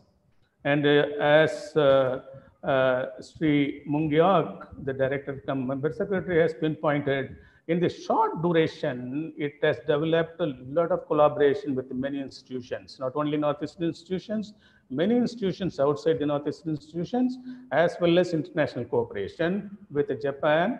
It is advanced industrial science and technology. It is prominent institutions in Japan, which is already collaborating with the COE in Kimin, APSNT. So these are all interesting parts. So you are converging technologies, you are converging knowledge from different sources, so that you are empowering your center more and more. That will be as a stake point for the state as well as for the overall nation. How we can empower the people, bring out from the poverty to have more and more resources for their lives. Here, not only we train the outsiders, here the scientists, those were pointed here in the center. Some scientists were trained in AIST Japan, some scientists were trained in NIPGR New Delhi and Botanical Research Institute of CSIR, which is located in NBRI. And so they go and spend time over there and they learn how to do the experiments, what type of experiments are needed, what are the prime important areas where we have to address the issues. And when you keep on working, you will learn more and more. The technology can be improved, your experiment can be improved. You do 100 experiments, which can be even minimized because of your skilled approach of doing experiments. So these are all being provided to the scientists, those are engaged in the COE Kimin. So moving on to the skill development, skill Vigyan developments in Arunachal Pradesh. As I said, it is supported by DBT and APSNT are working together. Here you can see that there are 4 institutions and then 3 councils, because you are bringing their expertise, this expertise together to train the people, young people. Here, the Skill Vigyan Development Program, basically for young generation. So there are 4 types of training programs being conducted: Students Training Program, STP, Technician Training Program, TTP, Faculty Training Program, FTP, Entrepreneurship Development Program, EDP. So these are all the institutions. As I said, 4 institutions are conducting this these trainings. So the STP, 6 trainings per year with 3 months duration and 20 seats per training per year. And the graduates, after graduation, many of the students, they will not be pursuing further, or they may be not in the proper track.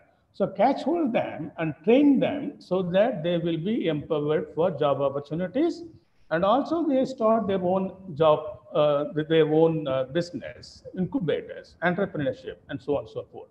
Similarly, the technician training program, and then the faculty training program, the faculties maybe in colleges, in universities, in schools, those are exposed to be, in the advanced technologies, so that they will be imparting the same to their students.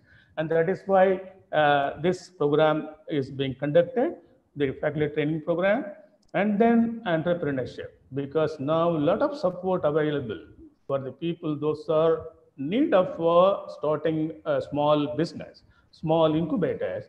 The various government departments like DBT's BIRAC, DST, the Ministry of Entrepreneurship Development, and there are many government departments and state governments are eager to support for the development of entrepreneurship. So those are all going to be taken care through the EDP. And the student training program, there is going to be tissue culture, mushroom cultivation, biofertilizers. And then the TTP, for example, I'm giving some examples: bamboo fiber processing, FTP, molecular biology techniques, bioinformatics, and then EDP, medicinal plant cultivation, traditional food packaging. So these are all some examples of trainings are going to be part of the Skill Vigyan program. So as I said, there is one more big program which is supported by the DST and the PSNT on Rural Technology Demonstration Center. And they do training periodically on several aspects like mushroom cultivation, handmade paper making, fruits wraps, squashes making, vermicompost, and so on and so forth. In fact, this model has been well recognized by the government of India, and the same model is being implemented to the many Himalayan states. That is the success of that shows the success of this program.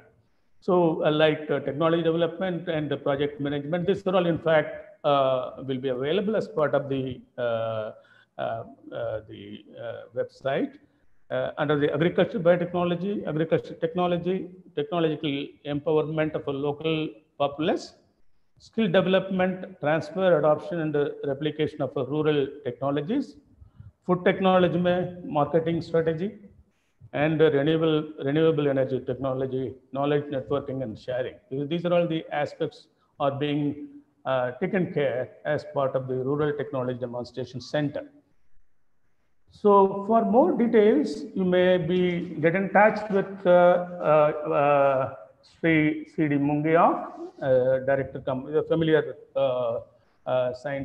familiar officer in APSNT, and then Dr. Devajit Mahanta, the project director, who is in Kimin.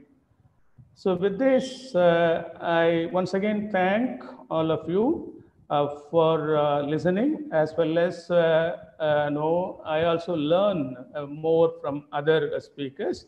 And for any kind of clarification, we will be always get in touch. And thank you very much. These are some of the snaps through which the training programs are being conducted by the COE of DBT, APSNT in Kimin. Thank you so much once again. All the very best to all of you.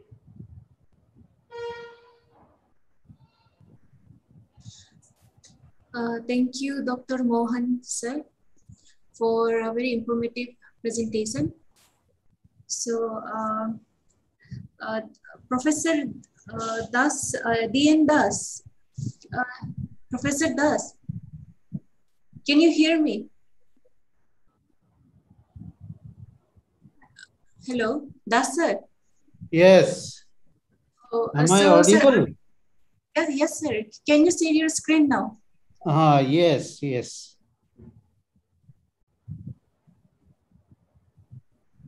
So, sir, if you're able to share your screen, so we can start your presentation. Okay. So, Professor D.N. Das, Head of Department Zoology, Rajiv Gandhi University, Rono Hill, Doimuk, Arunachal Pradesh, he will be delivering a talk on human resource development in higher education. Yes.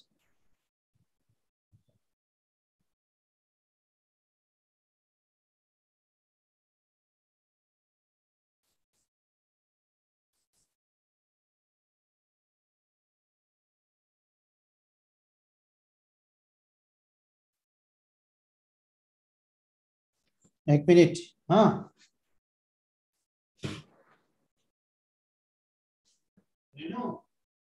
इसको थोड़ा share कर देना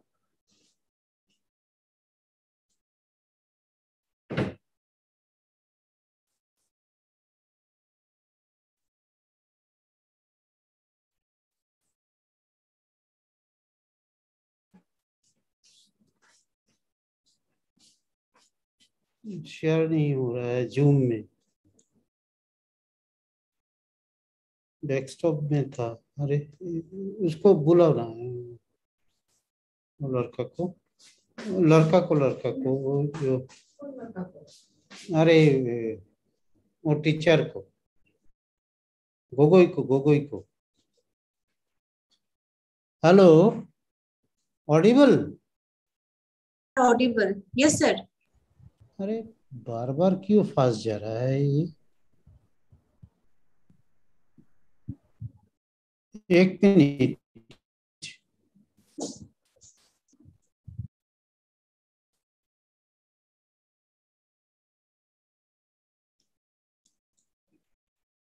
नहीं है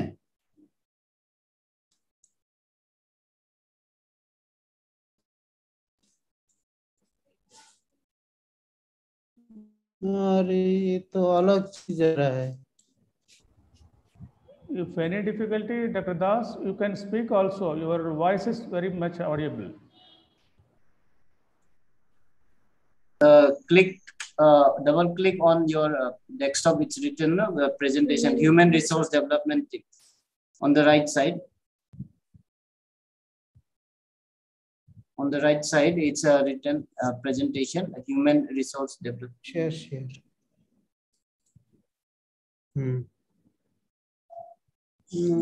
Cancel. One more left. Second last column, sir. Second last column, and from the bottom, it's third row. So, human resource development basically is the process of helping people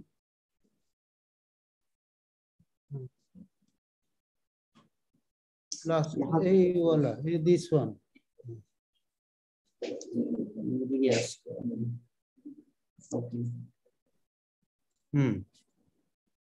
So, all the respected speaker that talk before me, Sri Mungia Sab, Jini Sab, Professor Das Sab, Dr. T. Madan Mohan Sab, and with the illuminating lecture on various aspects of human development you have given. And with that knowledge, I have started my presentation. And this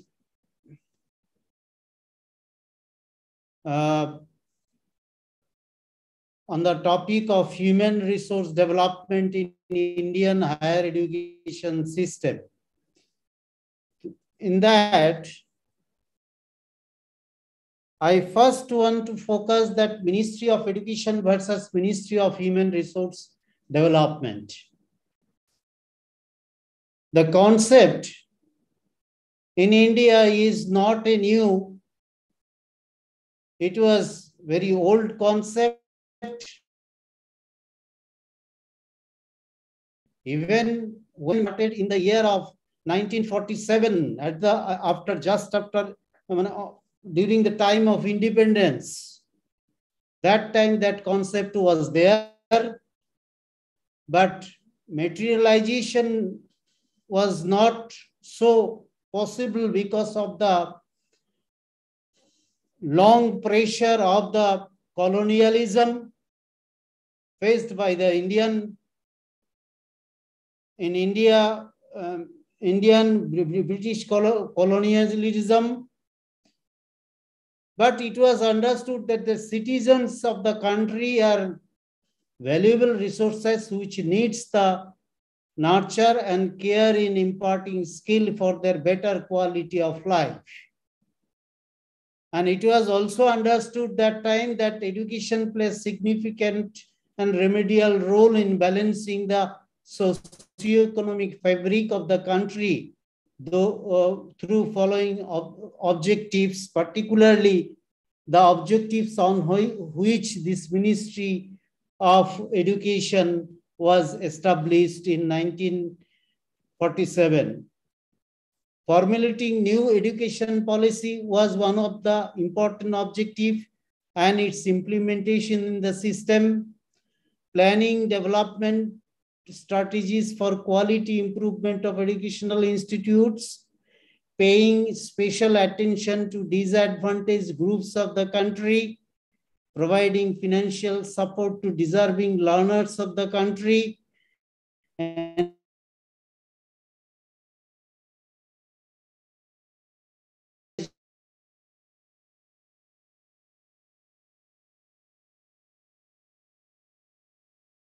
international Parish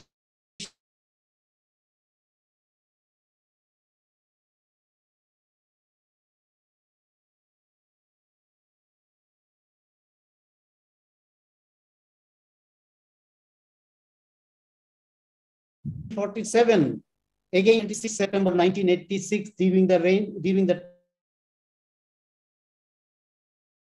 time of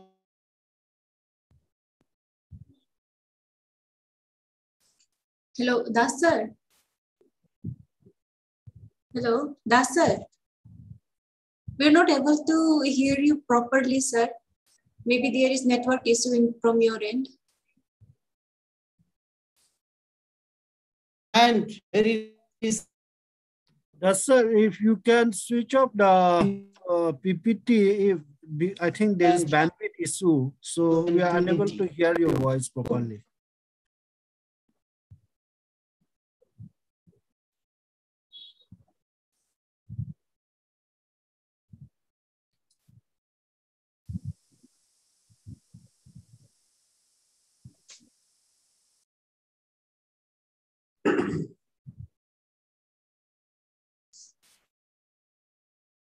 Hello, Das sir.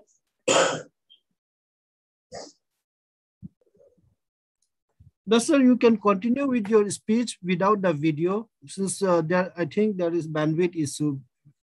If we switch on the video, your voice is not audible properly.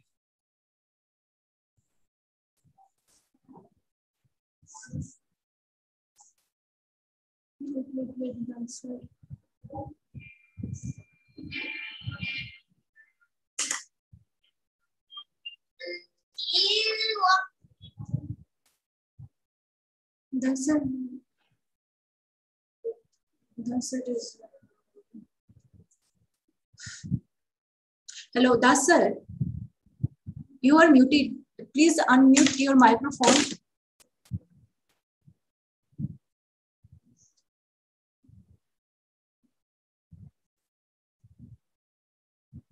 Hello. Hello, Das sir, if you can hear me, your microphone is muted. Yeah, it's fine now.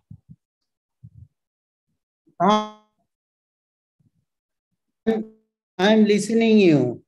It's clear. Indian higher education system, I want to give you the brief overview. There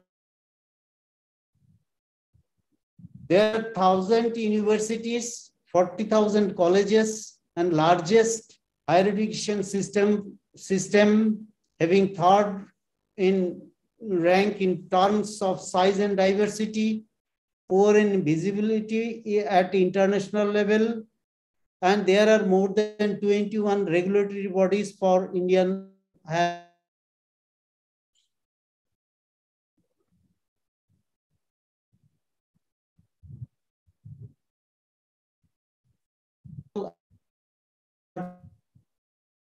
non-professional.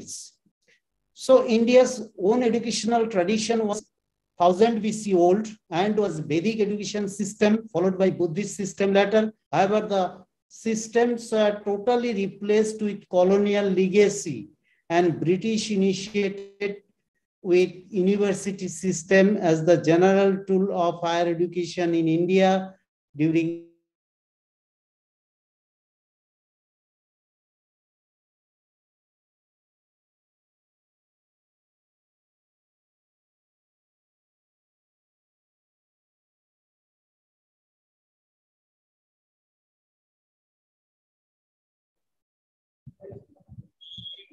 Hello, Das sir, we are not able to hear you.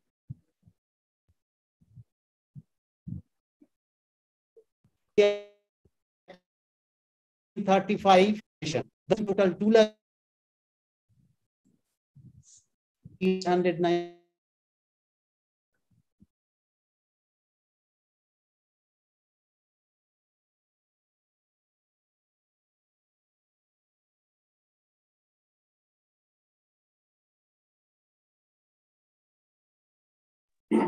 Hello, Das sir. I guess there is some network issues from your side. Unmuted. Hello. Yes, sir. My internet connection here is unstable. It is message is coming. Yes, sir. We can see that.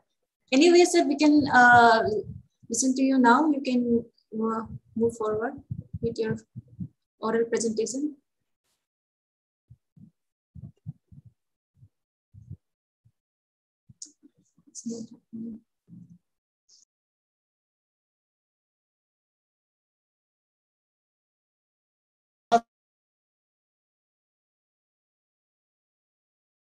To importing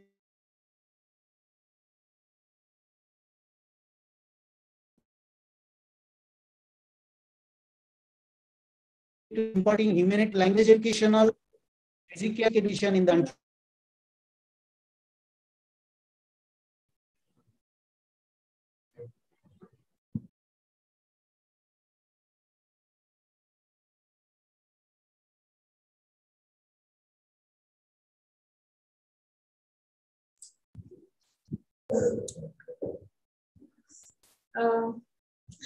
hello, Das sir.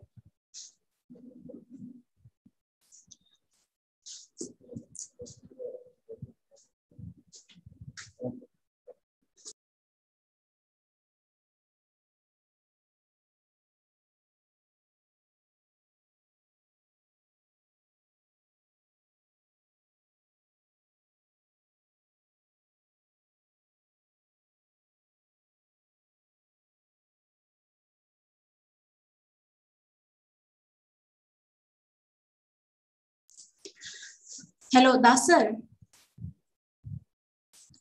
Das sir, as we are not able to hear you, so we will take your presentation after Dr. Yang Khong Singh presentation. So pardon me, but since you have a technical issues from your end, we will go forward for our next presentation. I welcome and invite Dr. Yang Khom D. Singh, Assistant Professor, Central Agriculture University, College of Horticulture and Forestry, Pasighat, Arunachal Pradesh, to deliver a talk on human resource development through the horticulture practices in Arunachal Pradesh. Dr. Singh. Yeah, thank you, madam. Am I audible to you? Yes, sir, you are audible. Because the network problem is, network issue is everywhere. So, Yes. am I visible to you? No, sir, you're not visible yet. Okay, okay. Yes, sir, now you're visible. Okay, okay. So let me share this.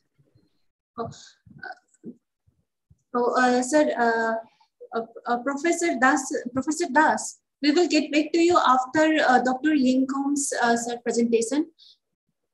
We thought that since you are having a technical issue, we will go forward for the Yang Khom sir's presentation. So yes, sir, Dr. Singh, sir, you can proceed. Okay, is it fine? Yes, sir, you are visible and audible, please, sir. Okay, thank you.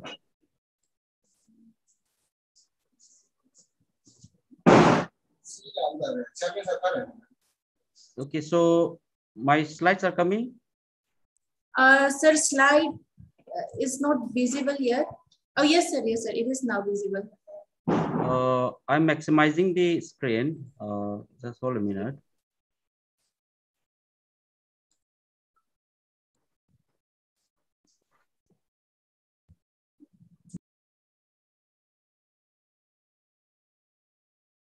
Full screen is coming? Yes, sir. Okay, fine. Slides are moving? Yes, yes, sir. Okay, okay, thank you so much. So a very good afternoon to one and all. A very respected Sri C.D. Moyungji, Director cum Member Secretary of Arunachal Pradesh State Council for Science and Technology, Itanagar. The invited learned faculties, Director Dr. Mozi Zinizi, Professor A.K. Das from IIT Guwahati, Professor D.N. Das, Head Department of Zoology, Rajiv Gandhi University, and the most respectful persons, Dr. T. Madan Mohanji, sir. Sir, namaskar, sir. I think sir is there. Namaskar. Okay, thank you, sir. So consultant and advisor DBT APSC came in Arunachal Pradesh, and all managing member who are conducting this program very successfully.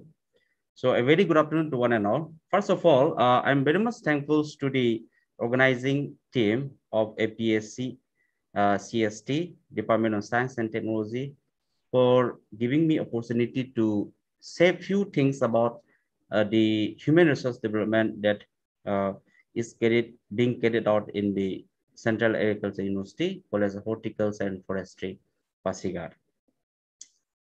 So myself, Dr. Yang Khom Singh, I'm working in the College of Horticulture and Forestry, Central Agriculture University, Pasighat, Arunachal Pradesh. I'll not be talking much about the human resource development, as already the learned faculty members, they have already explained you about what is all about the human resource development. By saying that this human resource development, it is actually to make the capacity building of any organizations. It will help you to enhance the skills, the knowledge, and the activities of the employees. Now, this is the some of the benefits of the human resource development. By having the human resource development in an organization or in an institute, we can have a better relationship among the employees. Likewise, we can also have the very beautiful environment, the working environment among the, the staff, the faculty members, all the, as a family. Likewise, the competency of portions will also be boosted through this human resource development. So these are some of the benefits that I would like to just highlight about the human resource development. Now, these are the three key things which we need to have in the AZADI as a functions. Number one is the training and development, which is very, very important to have the training programs in the institutions for the employees as well as for the, the external farmers, youths, students, entrepreneurs, etc., etc. Then number second is organizational development, because after all, the institute will rise, it will develop by doing all the, the activities, starting from the extension activities to the R&D programs, research and developments. And not only that, many things we can, come up in the SRD functions in the organization development. The last one is the career development, which is also a very important in a capacity building of any kind of institutions.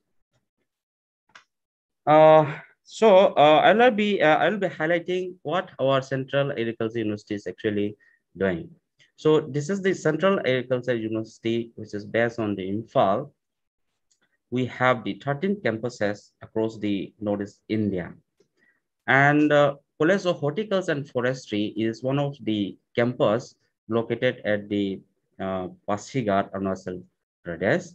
And apart from that, we also have one of the campus in the Pasighat, mainly meant for the agriculture. That is what we call as the College of Agriculture, which was newly opened in 2014. So it is also coming out. And as far as the College of Horticulture and Forestry concerned, we have around 60 faculty members and more than 200 subordinate staffs working in the CSF campus. But we don't have any campus in the Assam, as Assam has its own agricultural university. So we don't accept the Assam.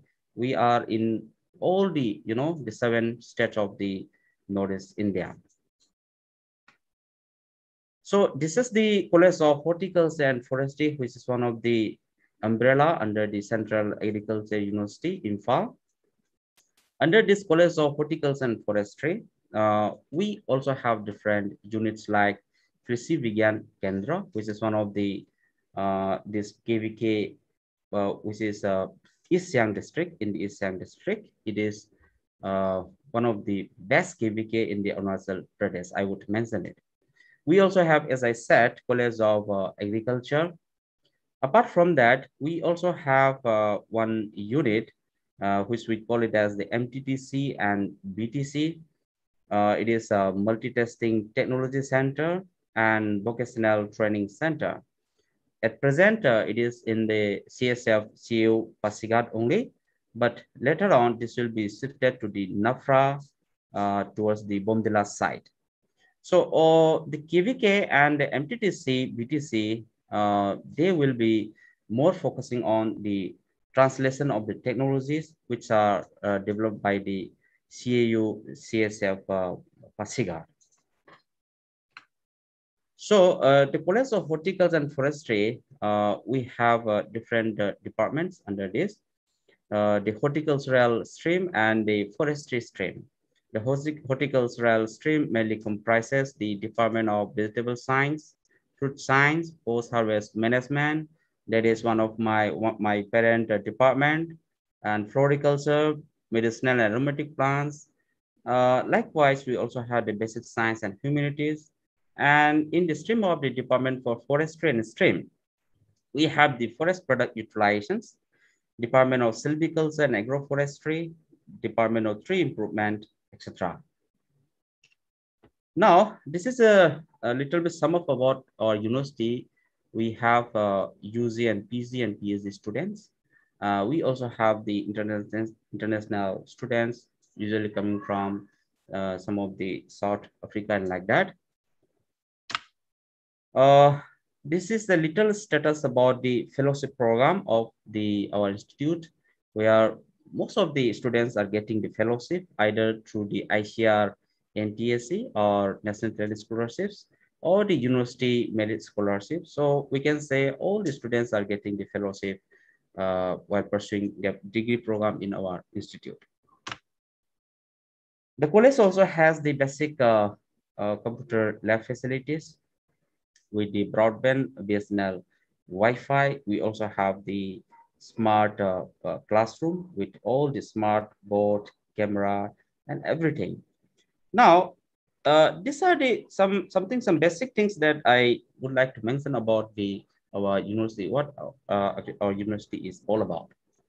Now, what our university is doing in the ISR development during this COVID-19, as well as before the COVID-19. And after the COVID-19, we also expect that COVID-19 should be finished as soon as possible, because everything's become online and physically we are not even able to meet one another, because suppose every program has to be physically meet, but due to this pandemic.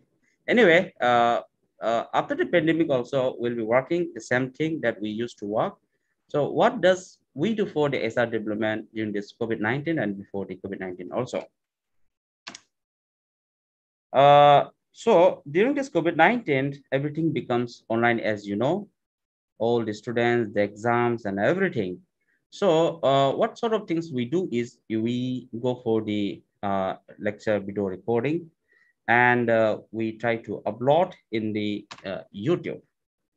So we are uploading our, the lecture series in the YouTube, so that our students will be benefited. Not only the students, the interested persons, they can also learn by looking and listening to the video that we have uploaded in the YouTube. So these are some of the lecture series which are running very good in the YouTube channel that we have uploaded in the YouTube channel from the CAU CSF campus. Now, our university, our CSF Pasighat is, we are also dealing with the capacity building. We are also dealing with the human resource development.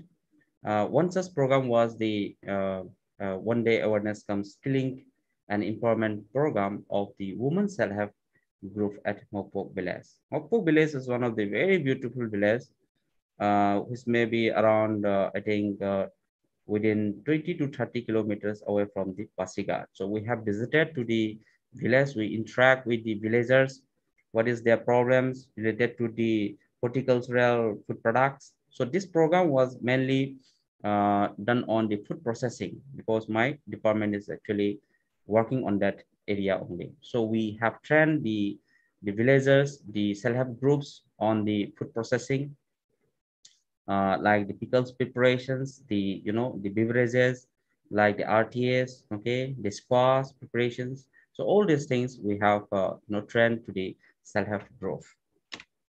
Likewise, we also done the 3 days training program on food preservations and technology and processing of horticultural crops in the month of March 2000. This was when the COVID was little bit relaxed. So that time physically we could have done this small work, so that we did. And after that, suddenly due to the COVID-19, everything becomes stopped. So the program was quite successful. We invite the entrepreneurs, the young entrepreneurs. So, and they come up, and we have trained how the food preservation technology and processes can be done. This is another program, which is 21 days training program for the the post-harvest technology interventions on the horticulture produce. The program was funded by the NRDC, National Research Development Corporations, DSIR, Government of India. And during this program, we try to cover a lot of the farmers, the entrepreneurs who actually wants to learn the processing technologies. So and then they came, and we conducted the program, and I'm very much happy to inform you that by doing all this kind of the program, all this kind of training programs, we are able to generate some of the, the young entrepreneurs from this Pasigat region. I'm very much happy to share one of the lady, okay, which actually we are not sponsoring, we are helping to, to serve his enterprise. Now she is flourishing in the Pasigat region. She has, we have guided her to, register. She got registered, then FSI registrations, company registrations, all clearance from the government side. Everything is done. Packaging, and now the product is now you can see her product in and around the Pasigat. It is quite dominating in the Pasigat. The products are mainly the pickles products from the indigenous raw materials. So we are, next step, we are thinking to launch the products in the e-market, the commercial e-market like the Amazon or Flipkart or some of the, like the No Distance and Zika or something like that. So we're trying our best level to, to uplift the young entrepreneurs from this region. So this is the, and then another one very good program, which is actually funded by the MSRD, Ministry of Human Resource Development, and under the IIT Delhi, what we call as the Unnat Bharat Vigyan. So we are also a part of the Unnat Bharat Vigyan as a partner institute, and myself as the PI for this program. And we have conducted a, the sensitization program on the Unnat Bharat Vigyan to the villages. We have adopted 5 villages under this program in and around the Pasighat, and we invited all the Gambura, the village chairpersons, the village secretary. We had invited to our institute, and we sensitized them about what is being about all the Unnat Bharat Vigyan. Recently, we have conducted this program, and today I was supposed to present in the one of the adopted villages to sort out some of the problems related to the Unnat Bharat Vigyan. But I already committed my engagement to this program. That's why I was waiting since from morning to deliver this lecture. So anyway, so this was a very beautiful program. And this program is actually sponsored by our DBT APSC, Center of Excellence, Bioresource and Sustainable Development, Department of Science and Technology, Government of India, KIMIN, under the leadership of Dr. Devazit Mohanta sir, and very respectful Dr. T. Madan Mohanji sir. So with their advice, we have conducted this program in this CSF-CAU campus on the medicinal aromatic plants, orchid cultivations, and banana fiber extractions.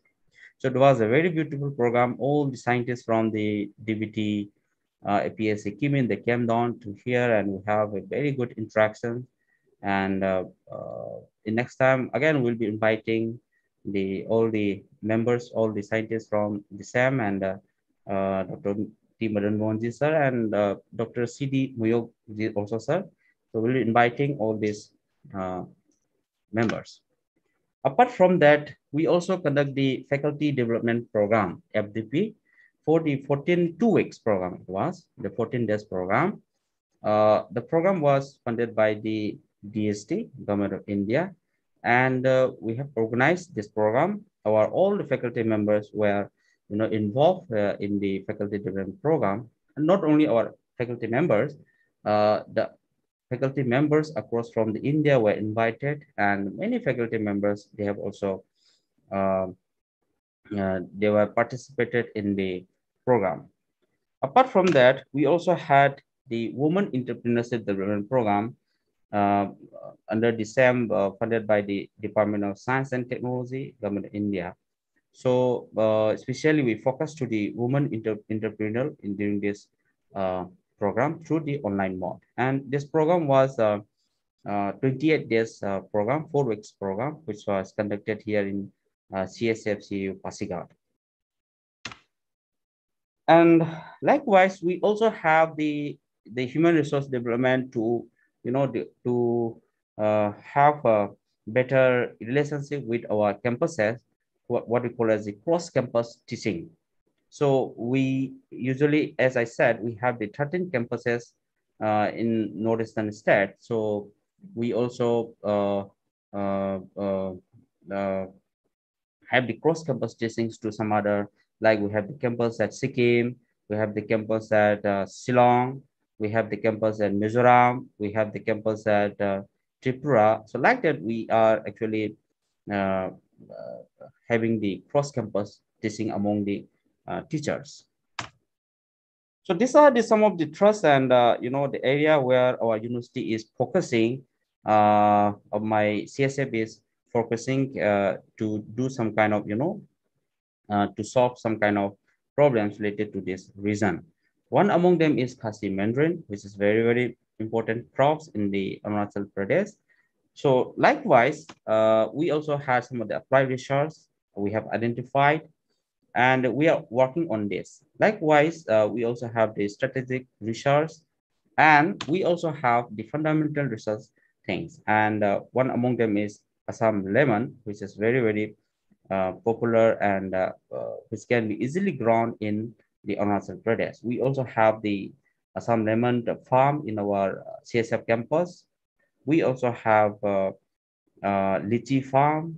We also have the oil palm farm in a very large scale, very big area we have. So all this kind of things we also have. Now, one of the very important program is onion cultivation.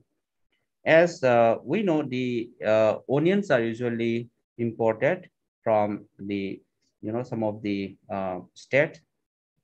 But as far as the Arunachal Pradesh is concerned, I can say there is a mere growth of the onion cultivation in Arunachal Pradesh. So our target was to increase the cultivations and so that the Arunachal can sustain the productions of onion in the state itself, and in later on they can also export to some of the state. That is our aim. And under this program, we have visited some of the farmers' fields, progressive farmers' fields, and we advise them to grow, and they grow all these things. And now this is come up. This is the onion, growing in the Runo village of Arunachal Pradesh. The farmers are actually accepting these crops, and this is one of my faculty scientists who is actually literally working in this onion cultivations. And not only that, our CSF also has the onion farm, and we are also producing the onion. So this is selling of the onion, okay? Onion in sale at CSF and market, we are also selling. So all these things we are actually going to, have the better potential, better capacity in the university. So this is the onion at CSF vegetable farm, where the onions are luxuriously growing and producing in a very graceful manner. So, and then we also have the training programs on the spawn productions, mushroom spawn productions, where the young entrepreneurs as well as our students are working in preparation of the mushroom spawns. So these are the pictures that we have. So this is the picture from the mushroom spawn productions. And the beauty of this mushroom spawn production is, you can 6,000 rupees can generate 16,000 rupees. If you're investing 6,000 rupees, then you can actually gain up to 16,000 rupees. If you minus this, then 10,000 rupees is your net profit. So likewise, we are also doing. And then the low cost hydroponic seed germination technique for the citrus fruits, we are also doing. These are some of the varieties that we have developed by our scientists in the CSF CAU campus. Likewise, we also have the mass multiplication of the CAU green gall, Trichoderma viride. So these are the pictures that we are actually developing by our learner faculty members. Likewise, we also have the BAM biofertilizers. We have developed the BAM biofertilizers, and it is available in our campus. We have the different ACTIC building where our technologies, the developed technologies will be, it will be sell and it will be showcased to the farmers, to the stakeholders, so that they can come and they can, purchase and they can have it. MOA, something kind of that. So all this we are developing. And we also have the low-cost fish feeds formulation with the silkworm. One of the learned faculty members is working in the silkworm cocoon production, yarn productions, and the dye making from the silkworm fiber. So all these things we are also doing. And then we also have the vermicomposting productions. Already we are nurturing the young entrepreneurs. As I said, we have a program called as the RKBY Raptor project. And under this project, we have developed a lot of, the vermicompost.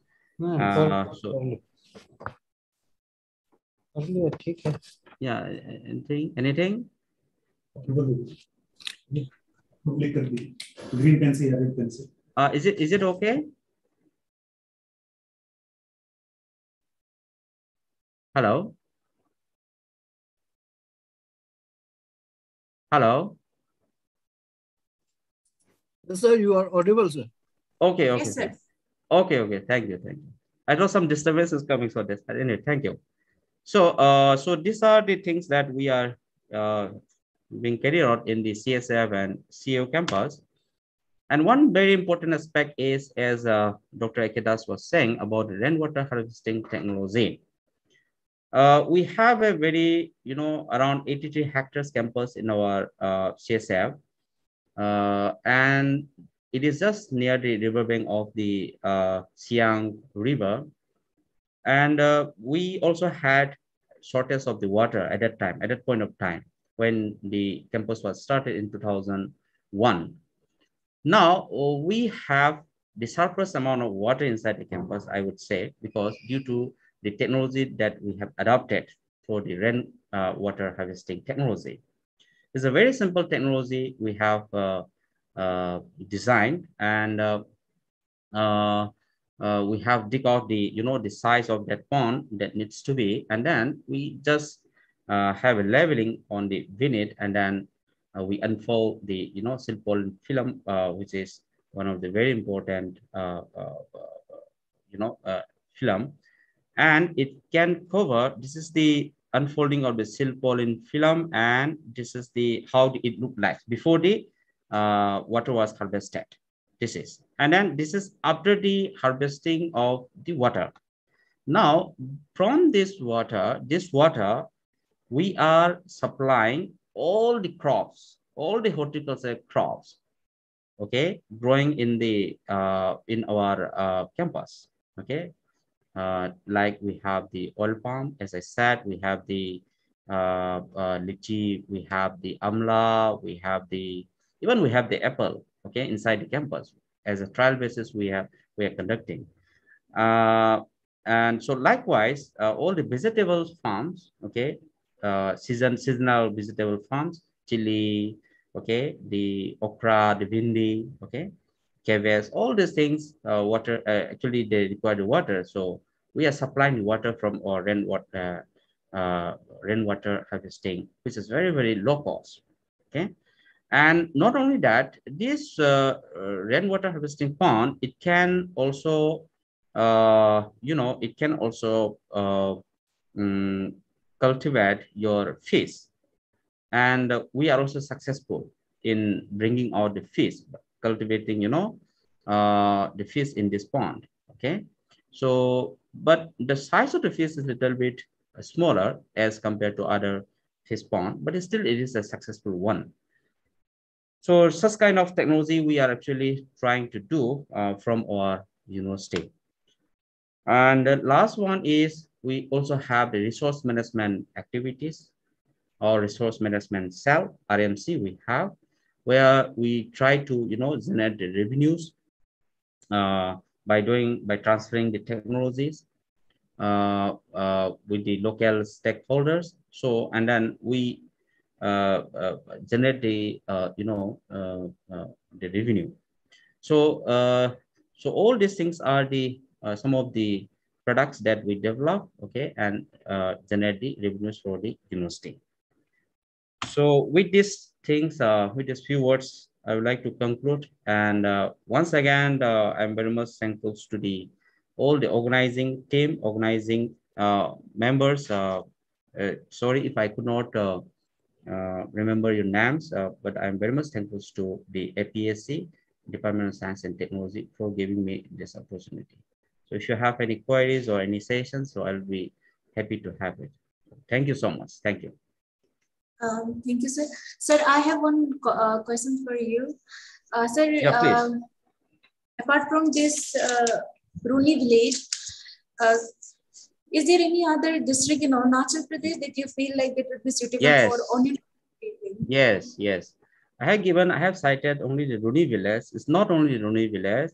We are trying to cover the entire Arunachal Pradesh. You can also see, if you see today's newspaper also, Arunachal Observers. I think there is one newspaper, right? So our scientists are actually working and trying to cover the entire Arunachal Pradesh. But the varieties of the onion will be different. Okay, the varieties that grows in the Pasika region may not be suited to grow in the what is called Bondila side or Tawang side. Okay, but we are trying to have to grow the onion in different parts of the Arunachal Pradesh. It's not only means that only the Rune we are confined. No, we are trying to cover some of the district as well as the villages in the Arunachal Pradesh. Okay, so that's a very inspiring, sir, to know that onion is to be cultivated in Arunachal Pradesh. I thought that onion can be only cultivated by Maharashtra, MP, Bihar. So it's very good to know. Yeah. So thank you. Thank you, Singh sir, for your very informative presentation. I guess if there is any query from the participants, they can place their queries. If not, we will go forward for our last presentation. Professor D.N. Das, sir, we will be having his presentation now. Okay. Oh, sorry. So yeah, Professor D.N. Das. Das, sir, can you hear me?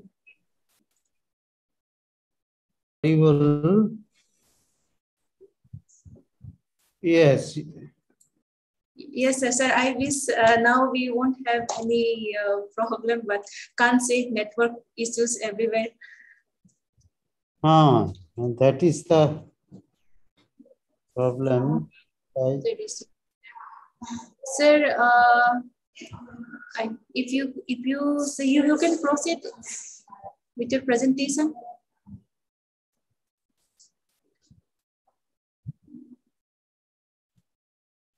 Yes, presentation is visible. Yes, sir. Yes, sir. Your slide is visible. So I was talking about the brief overview of Indian higher education system, and in that context, I was just telling about that thrustware at that time was restricted only to imparting education in humanities and language with least diversification. But that trend persists in Indian education system till 1980s. And there are few medical colleges, few medical universities,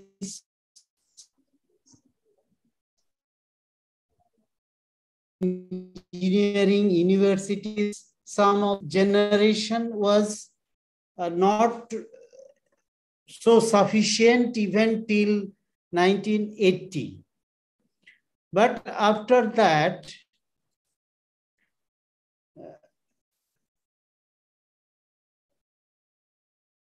that the efforts are taken for human resource development, and this now just I want to define what is human resource development. Already you have heard several times today about human resource development. It is integrated use of training and organizational setup, and also career development efforts to improve the individuals or groups or organizational effectiveness. So it is therefore provide key competencies that enables individual in organizations to perform current and future jobs through planned learning activities. And therefore, human resource development in higher education institutes of India aims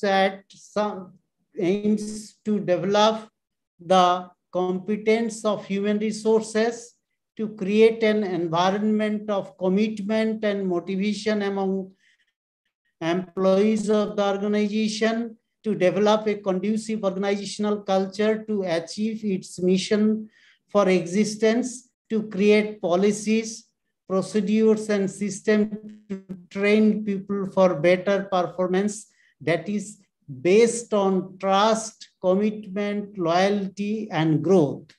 The aim of education also is to create the well-trained, competent, and progressive individual who can perform all kinds of tasks and take on a lot of responsibilities.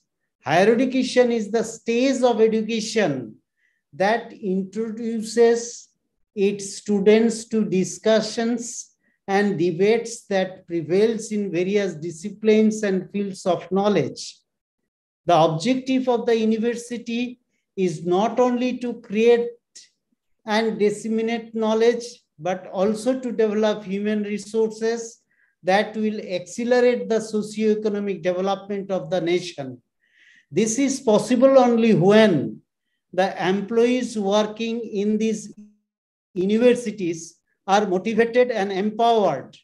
To achieve this objective, universities must structure and design, restructure and redesign their HRD practices and processes, which was earlier till 1980 was a traditional in India.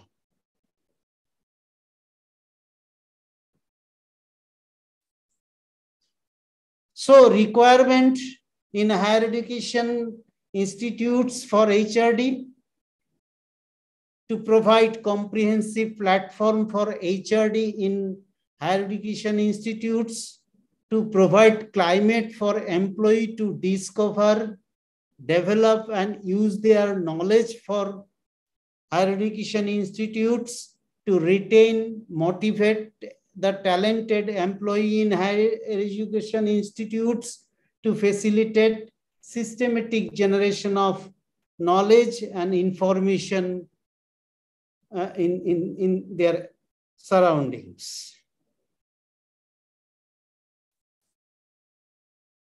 Now I want to remark that education with innovative approach is the most important factors for human resource development, as it helps us to understand our surrounding and equips with the required skill to enhance the standard of living. Education is performing this, but application aspect was not so prominent in Indian context.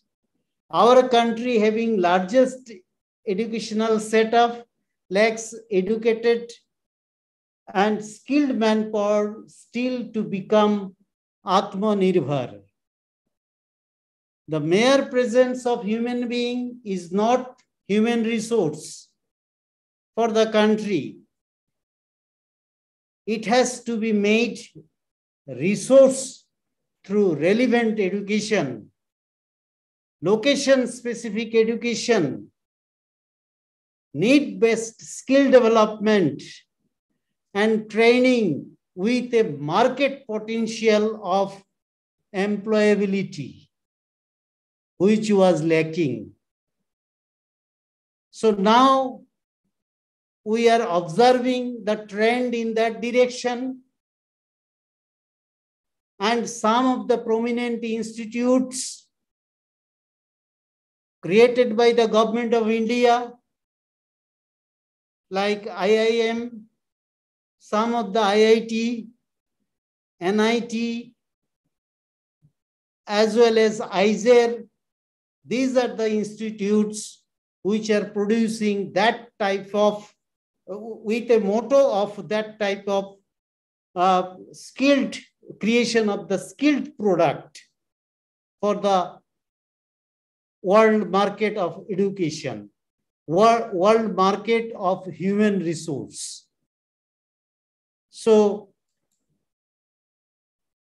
we have to improve our curricula.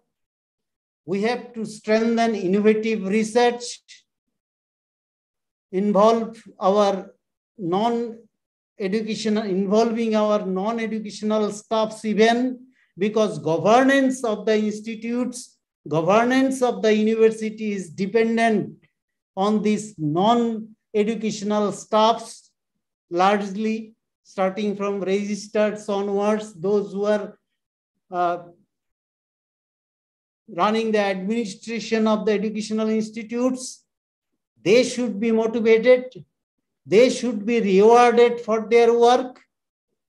And we have to produce our product with knowledge and skill, along with our own development as facilitator. Because teachers should be facilitator nowadays, not like earlier days teacher. Today's teacher, today's mentor should be a facilitator and capacity builder for national as well as social development.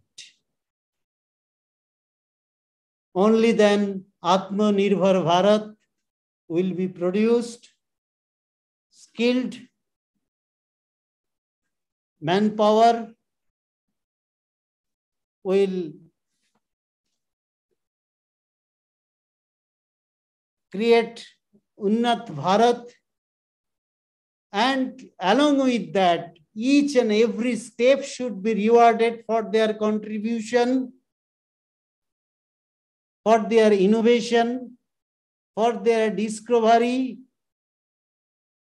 and only then human being will be the social capital. With these few words, I want to conclude the role of education in human resource development. And also I have clarified, not so thoroughly, but with some points, that why Indian education system is lagging behind compared to other two prominent educational setup of world like China and USA. That and another important aspect is that I also want to say the recruitment of the teacher should be free from malpractice.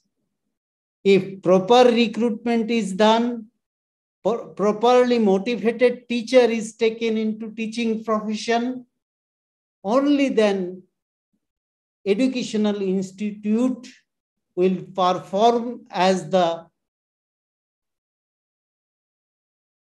human resource development missionary in a proper way, in the context of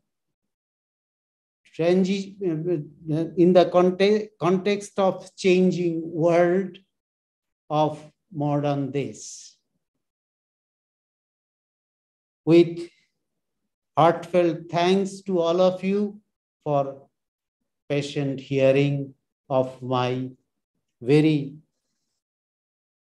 little knowledge that I have gathered through my 32 years of teaching in the university system. Thank you all.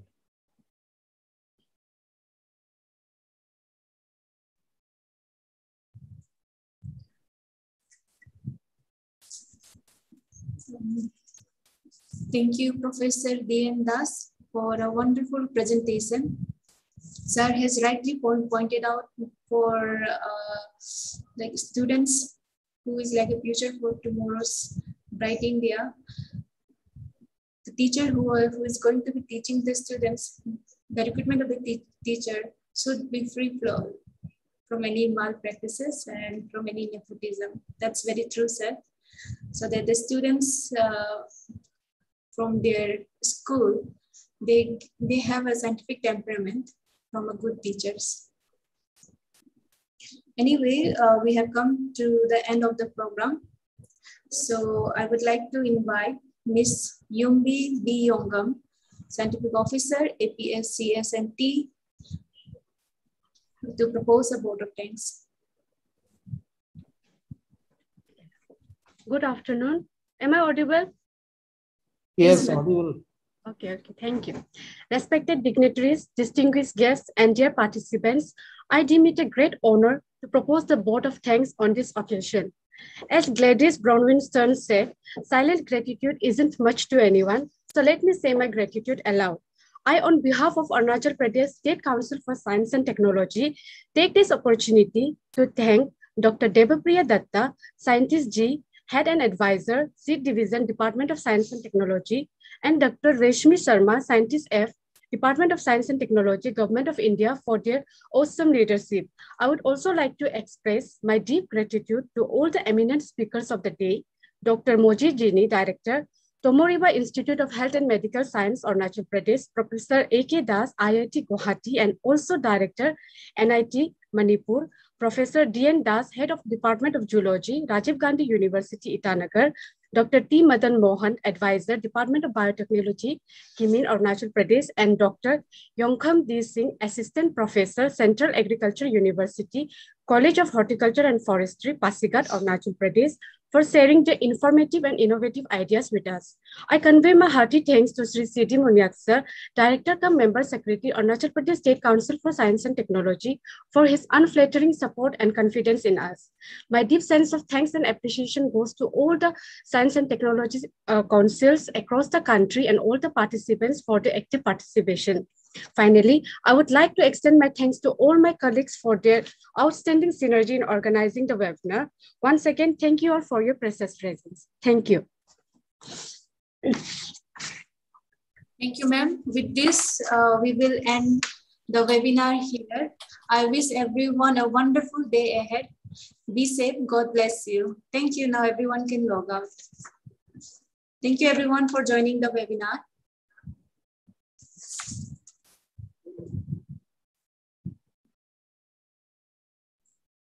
So thank you.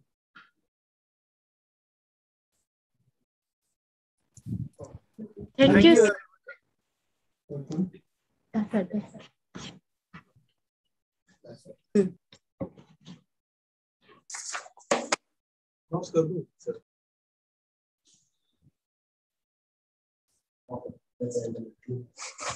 So